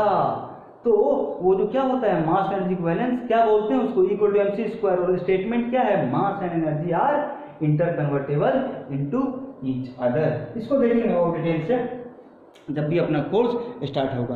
अब न्यूक्लियर फ्यूजन क्या होता है, 2 लाइट न्यूक्लियस को जोड़ दो, खुद से जुटेंगे कभी नहीं, क्यों, क्योंकि न्यूक्लियस जो है अपने अंदर के न्यूट्रॉन प्रोटॉन को बाइंड करके रखेगा, दूसरे को धक्का ही मारेगा। तो ये हर जगह पे होता भी नहीं है, कहाँ पे होता है, सन स्टार्स के कोर में होता है। कोर का मतलब तय, सन के अगर कोर की टेम्परेचर की बात की जाए तो 5800 केल्विन है, थर्मोडायनामिक टेम्परेचर इसके लिए बात करेंगे, आप देख लेना डिग्री सेल्सियस में कितना होगा, तो 5800 केल्विन है, उतना हाई टेम्परेचर। वहां पे क्या बेनिफिट होता है कि जो रिपल्सन कर रहे होंगे तो उनको जो है उस रिपल्सन को थर्मल मोशन से, उस रिपल्सन को आप मिनिमाइज कर दो, 2 टूटे दिलों को जोड़ दो कड़ी मशक्कत के बाद। थर्मल से मतलब है आपको या हीट बोल दो या टेम्परेचर बोल दो। हीट बेसिकली आपको एनर्जी कंटेंट को बता देगा, टेम्परेचर क्या है वही डिग्री ऑफ हॉटनेस या कूलनेस क्या होता है, ये भी रेफरेंस है, कंपैरिजन होता है, एक हिसाब से ठंडा दूसरे के हिसाब से गर्म। तो वहां पे आप थर्मल मोशन कराओ,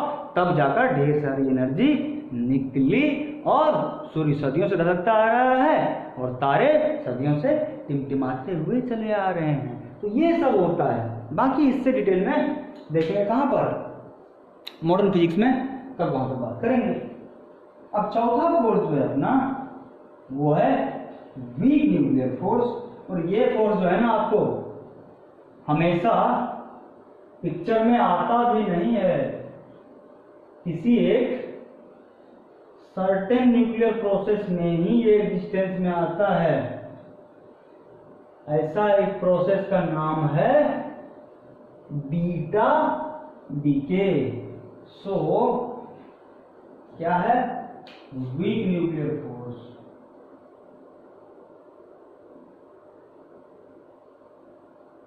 वीक न्यूक्लियर फोर्स क्या बोला, अपीयर्स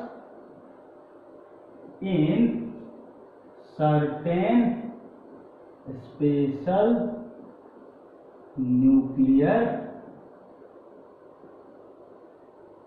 प्रोसेस। क्या नाम था प्रोसेस का, बीटा डीके। बीटा डीके से पहले थोड़ी देर पहले देखा, रेडियो एक्टिविटी कोई भी हैवी न्यूक्लियस करती है, तो कोई भी हैवी न्यूक्लियस 3 तरीके से आपको मैटर या रेडिएशन या पार्टिकल कुछ भी एमिट कर सकती है।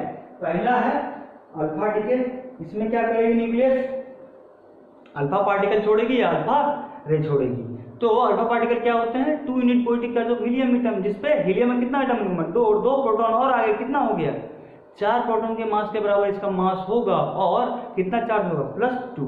बीटा पार्टिकल क्या है, बीटा पार्टिकल को आप, या बीटा एमिशन क्या है, उसमें न्यूक्लियस बीटा पार्टिकल छोड़ेगा, बीटा पार्टिकल क्या होता है, बेसिकली आप इलेक्ट्रॉन नहीं बोल दो, क्यों, क्योंकि इसकी मास भी जो है इलेक्ट्रॉन के बराबर होती है और चार्ज भी इस पर -1 भी होता है, 1 ही होता है।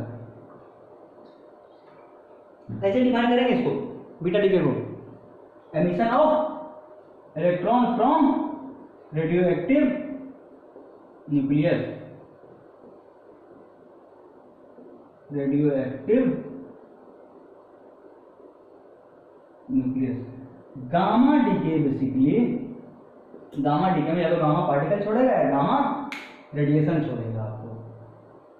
और गामा रेडिएशन के पास जो है ना, या गामा पार्टिकल के पास ना मास होता है ना चार्ज होता है। कॉन्ट्राडिक्शन नहीं होगी, या बिना मास के एग्जिस्ट कर गया, नहीं, कॉन्ट्राडिक्शन नहीं है, इसके पीछे एक रीजन है। वो रीजन ये है कि गामा पार्टिकल्स को क्या बोला जाता है, electromagnetic wave of nuclear origin. उससे पहले अगर आपको वेव को फील करना हो तो आपके घर के छतों पर क्या होता है, कपड़ा सुखाने का रस्सी टंगा होता है, 2 एंड्स पे बंधा होता है और किसी ना किसी एक एंड पे थोड़ा बहुत रस्सी बच जाता है। आपको क्या करना है, उस बचे हुए रस्सी से एक गांठ बांधनी है थोड़ी दूर पर, जिस एंड पे बांधा हुआ वहां से थोड़ा दूर पर, ताकि वो गांठ ही बस आपको रहे, उसके अलावा वो जो है थोड़ा सा कुछ भी निकला हुआ ना रहे। गांठ बांध दिया आपने। अब आपको क्या करना, उस गांठ को पकड़कर स्लाइटली डिस्टर्ब करना है और नीचे खींच के, सॉरी नीचे तान के छोड़ देना है। आपको क्या लगेगा कि वो गांठ जो है आपके उंगलियों से छूटने के बाद दूसरे एंड पे जो रस्सी बंधी है वहां तक पहुंच गया, जाता नहीं है, आपको लगता है, लेकिन एनर्जी यहाँ से वहां तक पहुंच जाता है। तो वेव का डेफिनेशन क्या होता है कि मैटर का एक जगह से दूसरी जगह जाना जरूरी नहीं है, एनर्जी पहुंच जाएगा। और पूरी सृष्टि ही क्या है, एनर्जी का संचार ही है। संभालता जो है प्यार से सबको एक साथ लेके चलता है ग्रेविटी। सृष्टि को चला कौन था, एनर्जी, वो होता है एनर्जी, ठीक है। तो और इलेक्ट्रोमैग्नेटिक वेव क्या होता है, जैसे ही आपने चार्ज पार्टिकल को एक्सीलरेट करा दिया, क्या हुआ, आपको इलेक्ट्रोमैग्नेटिक वेव पिक्चर में आ गया। और इलेक्ट्रोमैग्नेटिक वेव में क्या होता है, आपको एक डायरेक्शन में इलेक्ट्रिक फील्ड ऑसिलेट कर रही होती है, उसके परपेंडिकुलर डायरेक्शन में मैग्नेटिक फील्ड, और इन दोनों के परपेंडिकुलर डायरेक्शन में wave through out the space propagate होता हुआ चला जाता है। इसीलिए बोलते हैं उसको मटेरियल मीडियम का रिक्वायरमेंट नहीं होता है। क्या वेव की डेफिनेशन ही यही है कि मैटर का जाना जरूरी नहीं है, एनर्जी पहुंच जाएगा, आप टेंशन ना लें। अब इलेक्ट्रोमैग्नेटिक वेव को तो मटेरियल मीडियम की जरूरत नहीं पड़ता है, लेकिन मैकेनिकल वेव्स को पड़ेगा। पटरी पे हथौड़ा जोर से मारो, ज्यादा आवाज होगा, वही हथौड़ा जमीन पे मारो, कम साउंड निकलेगा। तो डिपेंड करते हैं मैकेनिकल वेव्स मटेरियल मीडियम पे। तो इसीलिए बोला गया कि गामा रेडिएशन जो है आपको बिना मास और बिना चार्ज, क्योंकि एनर्जी है तो मास और एनर्जी क्या है, इंटरकन्वर्टिबल है, तो काम चल जाएगा। अब अगर इनकी रेंज की बात करें तो इनका भी रेंज बहुत ही कम होता है, 10⁻⁻16 मीटर होता है। स्ट्रेंथ की बात करें, एफ वीक न्यूक्लियर जो होगा ग्रेविटी से स्ट्रॉन्गर होगा, और weak nuclear forces weaker then electromagnetic forces, और सबसे मजबूत स्ट्रॉन्ग न्यूक्लियर फोर्स। ग्रेविटी के सामने सब हीरो बनेगा। इसको सृष्टि को संभाल के चलाना है ना, तो ये थोड़ी ना बेचैन होगा, इसको बेचैन करने का पूरा जमाना कोशिश करेगा, ठीक है, वो होगा ग्रेविटी फोर्स। अब अपना जो फोर्स है पांचवा क्या है, फोर्सेस ड्यू टू बायनेंसी, विस्कोसिटी और सरफेस टेंशन। बायनेंसी, विस्कोसिटी और सरफेस टेंशन। ये बायनेंसी क्या है, वही आर्किमिडीज प्रिंसिपल। क्या, when a body is completely or partially submerged in a fluid, then there is an apparent change in its weight. मास नहीं, wait. क्या मतलब है, हम लोग हवा में डूबे हुए, हवा भी क्या है, फ्लूइड है, तो और हम लोग चलते हैं तो हवा के वॉल्यूम को डिस्प्लेस करते ही करते हैं, तो हम पर फोर्स क्यों नहीं एक्सपीरियंस हो रहा है हवा का। बायनेंसी होता है लेकिन वो इतना कम है, हवा के मोलिक्यूल छितरे हुए हैं। कितनी डेंसिटी, 1.3 kg पर मीटर क्यूब। 1 मीटर क्यूब के वॉल्यूम में 1.03 kg ही आपको आएगी एयर, तो होता है, आप फील नहीं कर पाओगे। वही आप पानी के तालाब में जब छलांग मारते हो तो क्या होता है, आप पानी के कुछ वॉल्यूम को डिस्प्लेस करते हो अपनी बॉडी से। जैसे ही पानी अपनी जगह से हटी, अपनी जगह को वापस से ऑक्यूपाई करने के लिए क्या करेगी, आप पर अपथ्रस्ट या धक्का मारेगी, जो आपकी ग्रेविटी को मिनिमाइज कर ले जाएगा और आपको वेट सेंस कम होगा। अब पानी की जगह मरकरी के तालाब में छलांग मार दो, आपको आपका वेट 13.5 गुना कम महसूस होगा। क्यों? क्योंकि मरकरी का जो है डेंसिटी 13.5 गुना है पानी की। बाकी डिटेल में देखेंगे फ्लूइड मैकेनिक्स में। विस्कोसिटी क्या है? ये भी जैसे फ्रिक्शन दुश्मन का है, भी दुश्मन ही है। फ्रिक्शन का पिक्चर में आता है जब दो सॉलिड बॉडीज कांटेक्ट में होते थे। ये इसका दो शर्त है। पहला ये तब पिक्चर में आएगा जब कोई सॉलिड बॉडी किसी लिक्विड के कांटेक्ट में हो, और इसको कैसे क्या बोलते हैं, ये प्रॉपर्टी है फ्लूइड की, जिसके वजह से क्या करेगा, ये प्रॉपर्टी का रोल ये है कि फ्लूइड कैसे लेयर्स में बहती है। तो दो कंसेक्यूटिव लेयर के बीच के रिलेटिव मोशन को अपोज करेगा, रेजिस्टेंस क्रिएट करेगा, ठीक है, वो चीज होता है विस्कोसिटी। तो विस्कोसिटी की अंग्रेजी डेफिनेशन क्या होगी? Viscosity is a property of fluid bye virtue of which it opposes relative motion between any two consecutive layers of the fluid.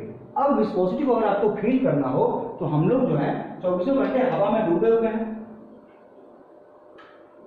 और हवा में डूबकर जब आप जमीन पर चलते हो तो आपको जमीन में चलने में कोई दिक्कत नहीं होती। आप चल किस में रहे हो? हवा में ही चल रहे हो। लेकिन वहीं आप कहीं घुटने पर पानी लगा हुआ हो, आपको तब चलने को बोला जाए तो आपको क्या लगेगा कि पानी जो है आपके पैरों को रोक रहा है, आपको मेहनत मशक्कत करना पड़ेगा। तो वो जो दिक्कत आप महसूस कर रहे हैं ना, वही है विस्कोसिटी। दिक्कत आप जमीन पे इसलिए महसूस नहीं करते क्योंकि हवा की विस्कोसिटी पानी से बहुत कम है।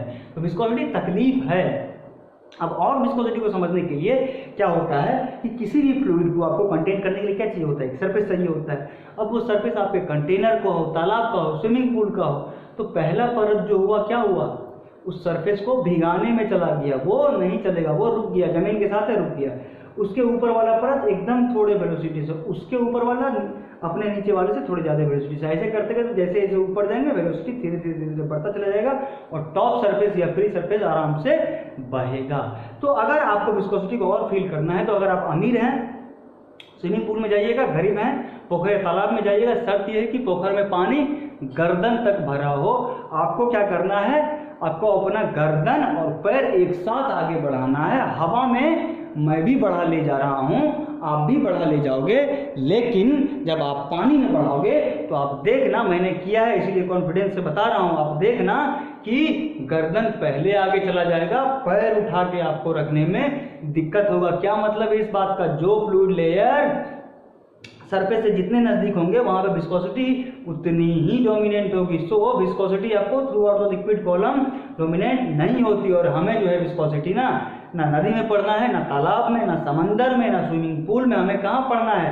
पाइप्स में या फ्लैट प्लेट्स पे। वहां पे कितनी होती है थिकनेस? एमएम्स में होती है। इससे आगे देखेंगे फ्लूइड मैकेनिक्स में। अब आपको सरफेस टेंशन को समझाने के लिए आपको जो है कुछ और समझाना पड़ेगा।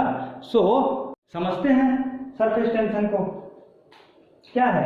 यह कोई एक ब्लॉक है, सॉरी कंटेनर, ठीक है, ब्लैक से कंटेनर, इसमें क्या है? ब्लू है पानी, ये इसका टॉप सरफेस पानी है, और कंटेनर और पानी के चारों तरफ क्या होगा? हवा होगा। तो हवा को लाल से दिखा दो, हर जगह हवा है। हवा के मॉलिक्यूल को 1 बोल दो, कंटेनर के मॉलिक्यूल को 2 बोल दो, पानी के मॉलिक्यूल को 3 बोल दो। तो हवा के मॉलिक्यूल और कंटेनर के molecule that is F between 1 2, या हवा के मॉलिक्यूल या पानी के molecule that is F between 1 3, और पानी के मॉलिक्यूल और कंटेनर के मॉलिक्यूल के बीच में दैट इज F। क्या होगा? इस फोर्स को क्या बोलते हैं? एडहेसिव फोर्स बोलते हैं। क्या होता है adhesive force? Intermolecular force of attraction between molecules of different nature. लेकिन हवा के मॉलिक्यूल के बीच में क्या होगा? या पानी के बीच के मॉलिक्यूल में क्या होगा? या कंटेनर के मॉलिक्यूल के बीच में क्या होगा? इसको बोलते हैं cohesive force, that is intermolecular force of attraction between molecules of same nature. अब हमें देखना है कि सरफेस टेंशन का जन्म कहाँ से हुआ है, उसके बाद देखेंगे सरफेस टेंशन होता क्या है। एक नहीं बहुत डेफिनेशन है, आज एक ही डेफिनेशन देखेंगे हम लोग। तो भले ही लाल से दिखा रहा हूँ, लेकिन ये पानी के मॉलिक्यूल्स हैं। एक मॉलिक्यूल हमने यहाँ पर चुना बीचों बीच, एक यहाँ टॉप सरफेस, तो यहाँ क्या होगा? चारों तरफ पानी है। तो सारे मॉलिक्यूल्स के कोहेसिव फोर्सेस आपस में क्या होंगे, बैलेंस होंगे। लेकिन यहाँ पर ऊपर क्या है, हवा, नीचे पानी है, तो यहाँ पे क्या होगा, ये कोहेसिव फोर्स जो यहाँ पे होगा पानी के मॉलिक्यूल के बीच में, वो क्या होगा, आपको अनबैलेंस्ड होगा। क्यों? क्योंकि ये बैलेंस तब होता है जब इसके ऊपर भी पानी होता है। हवा और पानी के बीच का एडहेसिव फोर्स कभी भी पानी के बीच के कोहेसिव फोर्स को बैलेंस नहीं करेगा। वहां पे पानी के बीच का ही कोहेसिव फोर्स को आना पड़ेगा। तो टॉप सरफेस ऑफ फ्लूइड या लिक्विड पे क्या है, ये कोहेसिव फोर्स अनबैलेंस्ड है। तो सरफेस टेंशन का जन्म कहां से हुआ है, यही अनबैलेंस्ड कोहेसिव फोर्स की वजह से। अब इसको अंग्रेजी में डिफाइन करने जा रहे हैं, ध्यान से सुनिएगा। It is a property of liquid by virtue of which its free surface behaves as stretched membrane, मतलब टॉप सरफेस तना हुआ रहेगा। क्यों? क्योंकि कोहेसिव फोर्स अनबैलेंस्ड। और आप देखोगे कोई छोटा मोटा कीड़ा इसके आगे बैठ जाएगा, उतने लोड को ये बियर कर नहीं जाएगा। वो चीज होता है सरफेस टेंशन। और भी ढेर सारी डेफिनेशन है, आराम से देखेंगे, फ्लूइड मैकेनिक्स पढ़ेंगे। और सरफेस टेंशन ही वो मजा है ना जिसके वजह से आप साबुन सर्फ से ग्रीस, ऑयली धब्बों को निकाल देते हो। बारिश की बूंदे भी जो स्फेरिकल ड्रॉपलेट में आती है, क्यों? सरफेस टेंशन की ही वजह से। अब हमें जो देखना है, सारे कांटेक्ट फोर्सेस को देखना है। उसके बाद देख लेंगे कि कब चलेगी, कब नहीं चलेगी अपनी ब्लॉक। सो पहला कांटेक्ट फोर्स जो हमें पढ़ना है वो है आपको टेंशन फोर्स। ये क्या होता है, छत के सहारे किसी रस्सी से एक ब्लॉक को टांग दो, वहां पे क्या करेगी, रस्सी टेंशन फोर्स लगाएगी। क्यों? छत, ब्लॉक और रस्सी के बीच में कांटेक्ट होने के वजह से। छठा फोर्स है कांटेक्ट फोर्स। क्या है पहला फोर्स? टेंशन।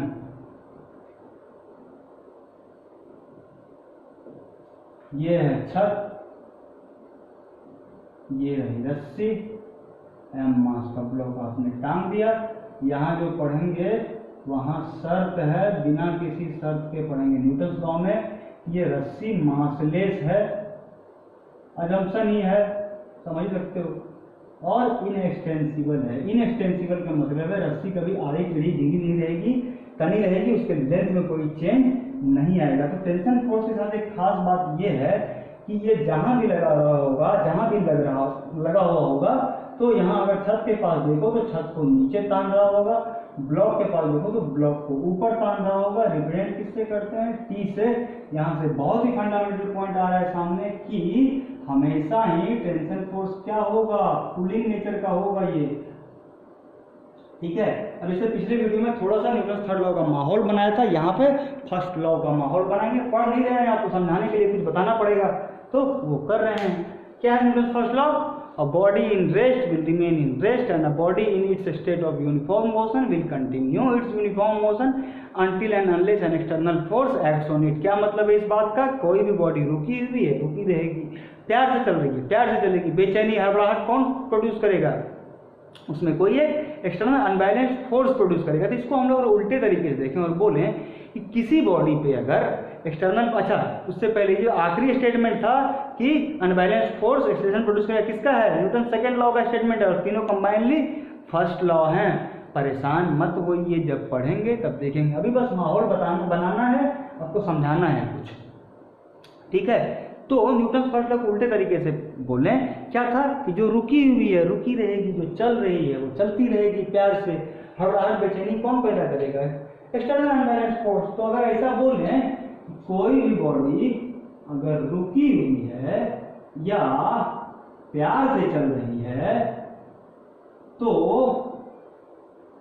इसका मतलब क्या है कि उस बॉडी की एक्सीलरेशन जीरो है। इसका मतलब क्या है? उस पर नेट फोर्स जीरो है। क्या है ये? Newton's first law. खाली नाम बता रहे हैं आपको, पढ़ाया कुछ नहीं है। सो अब ये भी ब्लॉक क्या है? रेस्ट पर है, ना इधर इधर जा रहा है ना ऊपर नीचे। ऊपर के डायरेक्शन को पॉजिटिव बोल दो नीचे को निगेटिव, दाएं को पॉजिटिव, बाएं को निगेटिव। तो एक्स डायरेक्शन में कोई फोर्स है नहीं, रेस्ट पे है, मतलब क्या है, एफ नेट जीरो है या एक्सेलरेशन जीरो है, तो summation of F Y equal to क्या कर दो, जीरो कर दो, तो क्या हो जाएगा, T minus M G equal to zero. This implies T equal to M G. क्या मतलब है इस बात का, किसी मासलेस रस्सी से आप एम मास के ब्लॉक को टांगो तो रस्सी कितना टेंशन ऑफर करेगी, एम जी अमाउंट का टेंशन ऑफर करेगी। अब अगर रस्सी में यहीं पे मास आ जाए, रस्सी की मास हो, तो क्या होगा, मास थ्रू आउट द लेंथ आपकी फैली हुई होगी, पूरी लेंथ में फैली हुई होगी, तो हर जगह पे आपको टेंशन क्या होगा, वेरिएबल होगा। यहाँ पे क्या है, टेंशन कांस्टेंट है, तो आपसे किसी एक पॉइंट पे पूछ देगा, जब आएगा देख लेंगे न्यूमेरिकल के साथ, ठीक है, बेचैन नहीं होना है। दूसरा कोर्स है नॉर्मल रिएक्शन। क्या था, कैसे एक्ट करता था, परपेंडिकुलर टू कॉन्टैक्ट सरफेस। इसके साथ एक खासियत और है कि ये हमेशा ही पुशिंग नेचर का होगा। क्यों, पिछले वीडियो में जब ब्लॉक फ्लोर को नीचे पुश कर रही थी तो फ्लोर भी ब्लॉक को ऊपर पुश कर रहा था। और एक खास बात है, ये सेल्फ एडजस्टेबल है, मतलब अगर दो बॉडीज कांटेक्ट में हैं तो पहली जितना दूसरे पे लगाएगी उतना ही दूसरा पहले पे लगाएगी, बाहरी किसी के बातों का इस पर फर्क नहीं होता। ये हो गया अपना एम मास का ब्लॉक, जमीन पर रख दिया, ये इसका सेंटर ऑफ मास है, एम मास है, यहां से क्या कर रही है, ग्रेविटी, ऊपर नॉर्मल रिएक्शन किस पे है, रेस्ट पे। अच्छा, पिछले वीडियो में बताया था, ये बहुत ही सिग्निफिकेंट पॉइंट है, बस इसके हालात को देख के बॉडी के पूरे दर्द का पता लगा दोगे। और क्या था, पूरी बॉडी की मास इसी पे कॉन्सेंट्रेटेड अज्यूम की गई है, वो अज्यूम की गई है नहीं। अगर इसको आपको चेक करना हो तो आपको क्या करना है, एक थोड़ी बड़ी सुई लेनी है, ठीक है, थोड़ी बड़ी सुई, थोड़ी जो मोटी हो, और उस पर क्या करना है आपको, वो जो आप नाश्ता करते हैं स्नैक्स वाला प्लेट होता है ना, जिसमें 3-4 बिस्किट और थोड़े बहुत नमकीन आ जाते हैं, तो उसको जो आपको उल्टा करके रखना है। तो इसके हिसाब से सेंटर ऑफ मास के हिसाब से क्या होगा, प्लेट का सेंटर कहाँ पे लाई करेगा, सॉरी प्लेट का सेंटर ऑफ मास कहाँ पे होगा, सारा मास कहाँ पे कंसिडर होगा, उसके ज्योमेट्रिकल सेंटर पे। लेकिन आप जब रखोगे तो वहां पे आप क्या देखते हो, अगर सेंटर ऑफ मास होता ज्योमेट्रिकल सेंटर पे तो प्लेट कभी भी झूल कर गिरती नहीं। लेकिन आप क्या देखोगे, प्लेट पहले झूलेगी और फिर गिर जाएगी, तो बोलते हैं होता नहीं है, ठीक है। सो अब ये भी क्या है, रेस्ट पर है, एक्स डायरेक्शन में कोई फोर्स है नहीं, कर दो summation of force in Y direction zero. क्या हो गया, N minus M G equal to zero, N equal to M G, ये होता है, ठीक है। अब सेल्फ एडजस्टेबल का मतलब ये है कि कोई भी दो बॉडी अगर कॉन्टैक्ट में है, ये हो गया पहली बॉडी, ये जमीन पर है और ये भी जमीन पर है, ये ए है, ये बी है, तो ए जो बी पर लगा रहा है क्या बोलेंगे उसको, N on B due to A, और जितना बी ए पे लगा रहा है क्या होगा, N on A due to B. Collinear in action ही है, एक ही पॉइंट से पास हो रहा है, आपको दिखाने के लिए दो अलग जगह से दिखाया गया है। सेल्फ एडजस्टेबल का मतलब ये है, एक्सटर्नल फोर्स आप अगर ये लगा रहे हो इसका कोई फर्क नहीं पड़ेगा इसको, और एन ए बी जो होगी वो माइनस टाइम्स एन बी ए होगी, क्योंकि ये एक्शन रिएक्शन पेयर्स हैं, रिपल अपोजिट होंगे, क्या है, न्यूटन थर्ड लॉ। और ये न्यूमेरिकल के साथ भी देखेंगे, कोई फर्क नहीं पड़ता, अभी के लिए आप मान लो कोई फर्क नहीं पड़ता है, ठीक है। अब जो है हमारा तीसरा कॉन्टैक्ट फोर्स है क्या, स्प्रिंग फोर्स। स्प्रिंग आप आसानी से कहां देख लेते हो, अपने साइकिल के स्टैंड में, जब आप चला रहे होते हो स्टैंड मुड़ी रहती है और स्प्रिंग अपने नेचुरल लेंथ में। लेकिन जब आपको सामान लेने के लिए उतरना होता है तो आप रोक कर साइकिल को स्टैंड पे खड़ी करते हैं, स्प्रिंग तन गई, लेकिन फिर आपने स्टैंड मोड़ा, स्प्रिंग वापस से अपने लेंथ पर, तो स्प्रिंग फोर्स क्या है, ये रिस्टोरिंग फोर्स है, ठीक है, रिस्टोरिंग फोर्स है ये। और इलास्टिक फोर्स भी बोलते हैं, वो जो इलास्टिसिटी बताया था वो क्या है, स्प्रिंग बेस्ट एग्जांपल है इलास्टिक बॉडीज का। तो ये जो है आपकी स्प्रिंग है, साइकिल आप चला रहे हो, स्प्रिंग अपने नेचुरल लेंथ पे है, ये दिखा दो स्प्रिंग, ये क्या है नेचुरल लेंथ है कितना L, ये क्या है K स्प्रिंग कांस्टेंट। अब आपको सामान लेने रुकना है, आपने स्टैंड गिराया तो क्या आएगा एक्सटर्नल फोर्स आया स्प्रिंग पे। उस सूरत में स्प्रिंग कैसे दिखेगी, कुछ ऐसे, सॉरी, उस सूरत में स्प्रिंग फैल चुकी होगी, फैला दो, ये कुछ ऐसे दिखेगी। इस टाइम पे लेंथ कितना है, ये लेंथ है L प्लस एक्स, एक्स क्या है चेंज इन लेंथ, L क्या है नेचुरल लेंथ। तो पहले एंड तो फिक्स है, तो स्प्रिंग क्या करेगा अपने दूसरे एंड के अक्रॉस फोर्स लगाएगा जो एक्सटर्नल फोर्स के अपोजिट डायरेक्शन में होगा, और यही फोर्स रिस्पॉन्सिबल होगा स्प्रिंग को अपने स्वाभाविक रूप में लाने के लिए। तो ये स्प्रिंग फोर्स जो होगा डायरेक्टली प्रोपोर्शनल टू एक्स होगा। कहने का मतलब ये है आप जितना छेड़ोगे स्प्रिंग को उतनी मशक्कत करनी पड़ेगी अपने वापस लेंथ पर आने के लिए।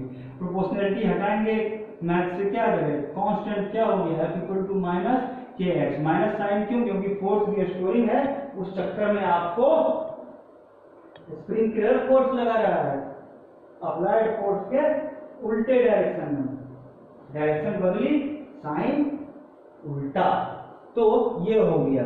अब ये के को बोलते हैं स्प्रिंग कांस्टेंट। होता क्या है, ये स्टीफनेस होता है। स्टीफनेस क्या बताता है, रिजिडिटी या थिरथरपने को बताता है। भले ही बॉडी डिफॉर्मेबल है तब ये इलास्टिक है, लेकिन इसको भी अपने स्वाभाविक रूप में आने के लिए क्या थिरथरपना पोज करना पड़ता है, वो चीज है स्प्रिंग फोर्स। इनका एप्लीकेशन आराम से देखेंगे स्प्रिंग फोर्सेस का कहाँ पे, वर्क एनर्जी में थोड़ा बहुत, और डिटेल में कहाँ देखेंगे आपको सिंपल हार्मोनिक मोशन में, that is to and fro motion about a mean position. Restoring forces इसीलिए बोला गया है कि आपको छेड़ा जाए टॉपिक जो हमारे काम का हो। अब आता है फ्रिक्शन, आखिरी फोर्स, इसके बाद ब्लॉक चलना शुरू कर देगा। फ्रिक्शन क्या है, हमारा दुश्मन पहचान वाला, कैसे एक्ट करेगा, पैरेलल टू कॉन्टैक्ट सरफेस, ठीक है। अब फ्रिक्शन आपको दो तरह के होते हैं, पहला होता है स्टैटिक फ्रिक्शन, दूसरा होता है काइनेटिक फ्रिक्शन।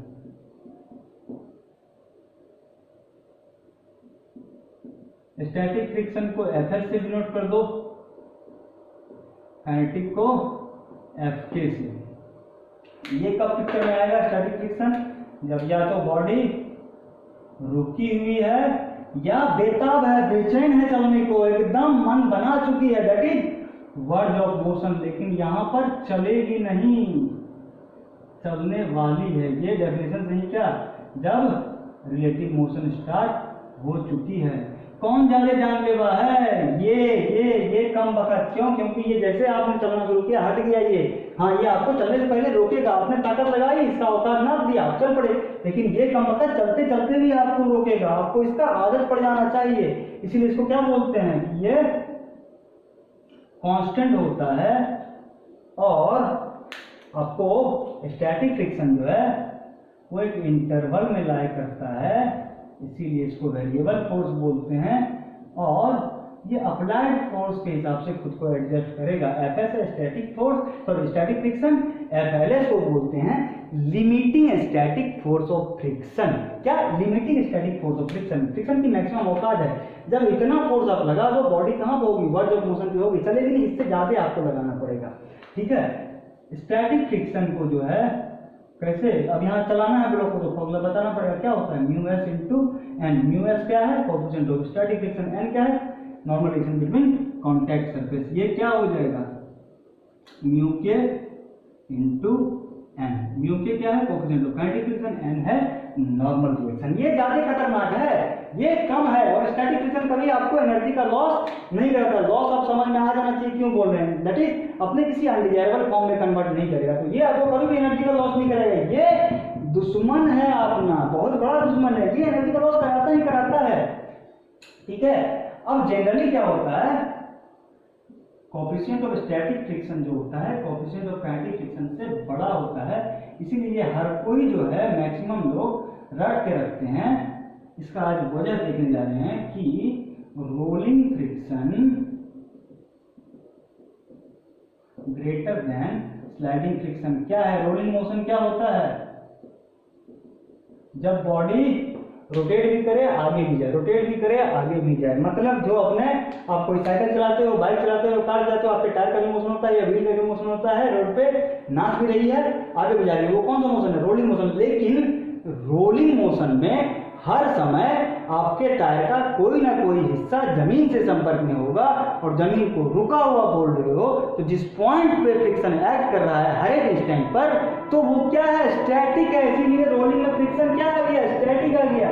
स्लाइडिंग मोशन क्या होता है, किसी इंक्लाइंड प्लेन पे इसको आप स्लाइड कराओ, यह है स्लाइडिंग मोशन। या किसी भी सिलेंडर गाड़ी के इंजन में क्या होता है, सिलेंडर में पिस्टन धड़ धड़ धड़ धड़ धड़ मारता रहता है, वो कौन सा मोशन है, स्लाइडिंग मोशन है। अगर ये मोशन देखना हो, एक्स्ट्रा प्रीमियम का ऐड देखना, टीवी पे भी दिख जाएगा, यूट्यूब पे भी देख लेना। उसमें क्या होता है कि आपको जब लुब्रिकेशन नहीं करते हैं या मोबिल नहीं डालते हैं, तब जो वो धक धक धक धक मारता है तो उस टाइम पिस्टन रो रहा होता है। लेकिन जैसे ही आपने मोबिल डाली एक्स्ट्रा प्रीमियम का या लुब्रिकेंट डाला, पिस्टन अपना स्माइल किया और स्मूथ मोशन होना शुरू किया। वहां पे आप जो दे रहे हो, आप मोबिल या लुब्रिकेशन क्या कर रहे हो, मशीन में क्या होती है, सारे दिन से बीच में रिलेटिव मोशन होता है और मशीन क्या है, सॉलिड बॉडी है, मेटल मेटल कांटेक्ट है। तो वहां पे आप वो करके किसको हटा रहे हो, लुब्रिकेशन करके, यही कमबख्त काइनेटिक फ्रिक्शन को आप हटा रहे हो। और स्लाइडिंग मोशन वही होता है, धक धक धक, या जो किसी इंक्लाइंड प्लेन पे ब्लॉक स्लाइड कर रहा है वो होता है स्लाइडिंग मोशन। तो यहाँ पे फ्रिक्शन क्या है, काइनेटिक, यहाँ पे स्टैटिक, इसीलिए rolling friction greater than sliding friction. अब एक चीज और है यहाँ पर कि जिन्होंने पढ़ रखा है वो ठीक है, जिन्होंने नहीं पढ़ा उनके लिए वो सुन लो कि आपको जो एक चैप्टर पढ़ना पड़ता है सिंपल हार्मोनिक मोशन, उसमें एक आपको टॉपिक आता है मोशन ऑफ डैम्प्ड ऑसिलेटर। वो क्या है, डैम्पिंग, डैम्पिंग सुनते हो क्या है, यही है काइनेटिक फ्रिक्शन ही है डैम्पिंग, बहुत बड़ा दुश्मन है अपना। ठीक है, अब जो है हम लोग देख रहे हैं कि ब्लॉक बस चलने वाला है, वीडियो बहुत बड़ा हो गया, I am sorry for that, लेकिन आपको थोड़ा थोड़ा झलक दिखाना था। जो छोड़ दिया हमने, क्या छोड़ दिया, आपको ऑप्टिक्स छोड़ दिया, तो उसके बेसिक्स आपने रे ऑप्टिक्स पढ़ ही रखा है 10th तक भी, उतना ही है, उसमें कुछ कुछ चीजें और आ जाएगी। अब वेव ऑप्टिक्स में थोड़ा सा माहौल बनाने के लिए बोल दे रहा हूँ कुछ ब्रह्मज्ञानियों के लिए, वो ये है कि आप लोग को जब पढ़ाऊंगा तब समझ में आ जाएगा। ये कॉन्सेप्ट मत समझो, डायरेक्ट समझ लो। वो ये है कि superposition of waves should be in such a way that it results in standing waves as compared to interference. So ये डायलॉग था, आप देख लेना, जब पढ़ेंगे समझा जाएगा, कोई कंसेप्ट नहीं है ये। ठीक है, अब ये अपना क्या था, बॉडी को चलाना है, तो ये अपनी कोई बॉडी है, ग्राउंड पे रखी हुई है। ठीक है,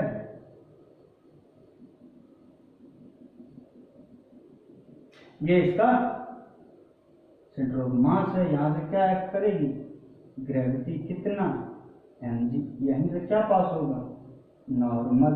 कोई एक्सटर्नल एनर्जी फोर्स लगा रही है, फ्रिक्शन किधर आएगा, पीछे, इसको रोकने की कोशिश करेगा, ये। ठीक है, तो आप मास ले लो 10 kg, acceleration due to gravity ले लो 10 मीटर पर सेकेंड स्क्वायर, और ये सरफेस क्या उबड़ा खबड़ा होगा, फ्रिक्शन आप हटा नहीं पाओगे, तो म्यू एस ले लो आप 0.25, म्यू के ले लो 0.15, तो mg कितना हो जाएगा 100 न्यूटन, 10 × 10, ये भी कितना हो गया 100। तो फ्रिक्शन की मैक्सिमम औकात देख लो क्या है, 100 × 0.25 म्यू एस इंटू एम, कितना हो गया 25 न्यूटन। काइनेटिक फ्रिक्शन कितना है 100 × 0.15, कितना 15 न्यूटन।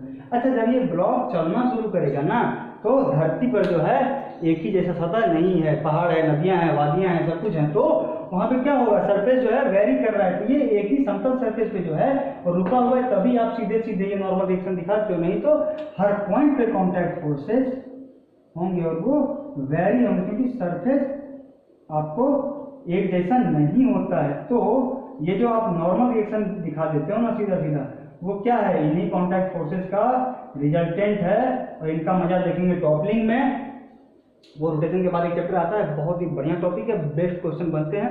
और ये ऐसे ही मैं रेंडमली ही बता दूंगा, जो कर भी रहे हैं प्रिपेयर उनके काम में आ जाएगा, और कुछ क्वेश्चन भी कर लेंगे। तो अब ये सब अपना सिस्टम हो गया।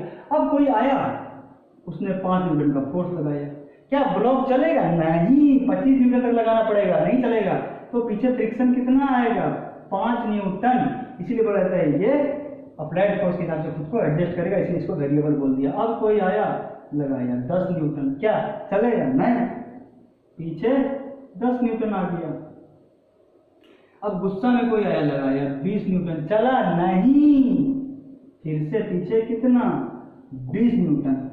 अब किसी का जो है पीक ऑफ माइंड पकड़ा उसने और गुस्से में लगाया 25 न्यूटन, क्या चला? नहीं नहीं नहीं, यहाँ पर वर्क ऑफ मोशन में है, बस बस बस चलने ही वाला है। लेकिन यहाँ पर भी फ्रिक्शन पीछे स्टैटिक है, कितना? 25 न्यूटन। अब इससे थोड़ा ही ज्यादा लगाओगे आप तो बॉडी चल पड़ेगी और फ्रिक्शन क्या आ जाएगा? काइनेटिक। अब कोई मसीहा आया और उसने क्या किया? थोड़ा सा ही ज्यादा फोर्स लगाया, 25.01 न्यूटन, बॉडी चल पड़ी। फ्रिक्शन क्या आ गया पिक्चर में? काइनेटिक। कितना? 15 न्यूटन। ये होता है, ये सारे वैल्यू किसके हैं? स्टैटिक फ्रिक्शन के। सो अप्लाइड फोर्स से खुद को एडजस्ट किया। मैक्सिमम होगा था 25 न्यूटन, आपने 25 तक लगाया। यहाँ पर क्या है? बॉडी वर्ज ऑफ मोशन पे है, एकदम बेचैन है, बेताब है। लेकिन अगर ये मसीहा नहीं आता ना, इसकी बेचैनी धरी की धरी रह जाती। वो होता है फ्रिक्शन। अब बॉडी चल पड़ी। सो बॉडी चल पड़ी। अब अगर इसका हम लोग ग्राफ देख लेना, तो ग्राफ कैसा होगा? अब 5 लगा रहे हो पीछे, 5 आ रहा है, 10 लगा रहे हो पीछे, 10, 20 लगाया, 20। तो ग्राफ किसके बीच में देख रहे हैं? फ्रिक्शन फोर्स और अप्लाइड फोर्स के बीच में। तो कैसा ग्राफ होगा? एकदम लीनियर ग्राफ होगा, ओरिजिन से पास होगा, 45 डिग्री पे स्लोप पे होगा। आपको जाएगा ऐसे ही 5, 5, 10, 10, 25 हो जाएगा, एकदम से बढ़ेगा। जैसे ही 25 से ज्यादा लगाया आपने, घटकर कहाँ आ जाएगा? 15 तक। तो ये गया, बढ़ा और यहाँ से घटकर सीधा 15 से यहाँ तक जो है आपको फ्रिक्शन क्या है? स्टैटिक है। यहाँ के बाद क्या है? फ्रिक्शन काइनेटिक है। और ये जो पॉइंट है ना, इसी को क्या बोलते हैं? FLS, limiting static force of friction. यहाँ पर फ्रिक्शन क्या है? काइनेटिक, और वो क्या है? कांस्टेंट है। तो ये बॉडी चल पड़ी अपना। ये था कुछ कुछ अपना मोटा मोटा, जो कि हमने ऑलमोस्ट इंटायर सिलेबस को कवर करने की कोशिश किया, छोटी छोटी बातों को। अब जो बच गया है, जो मुझे लगेगा करा देना चाहिए, तो मैं करा दूंगा आपके बिना बोले। आप बस सपोर्ट बनाए रखना, ठीक है? अब इसमें एक लास्ट पॉइंट है, जस्ट वो सुनते हुए चले जाओ। ये बहुत से लोगों को डाउट्स भी होता है, क्लियर हो जाएगा कि ये जितने भी कॉन्टैक्ट फोर्सेस होते हैं ना, वो कैसे ट्रांसमिट होते हैं कॉन्टैक्ट बॉडीज के बीच में। एकदम शॉर्ट रेंज एटॉमिक या मोलिकुलर इंटरेक्शन की वजह से ट्रांसमिट होते हैं किन्हीं भी कॉन्टैक्ट बॉडीज के बीच में। तो उनको क्या बोल दिया जाता है कि ये फोर्सेस इलेक्ट्रोमैग्नेटिक नेचर के हैं। अब जैसे ही एटॉमिक मोलिकुलर लेवल पर जाएंगे तो क्या आ गया? वही हमने क्वांटम वाला। न्यूक्लियर फोर्सेस तो बाद में आता है, उससे पहले इलेक्ट्रोमैग्नेटिक फोर्स। तो ये सब कौन से नेचर के फोर्स होंगे? कॉन्टैक्ट फोर्सेस इलेक्ट्रोमैग्नेटिक नेचर के होंगे। अब जो बच गया है उसको दिखाएंगे कभी ना कभी। बड़ा हो गया, सॉरी फॉर दैट। अब देख लो क्या करना है। और तब तक के लिए क्या? Take care, stay safe, bye.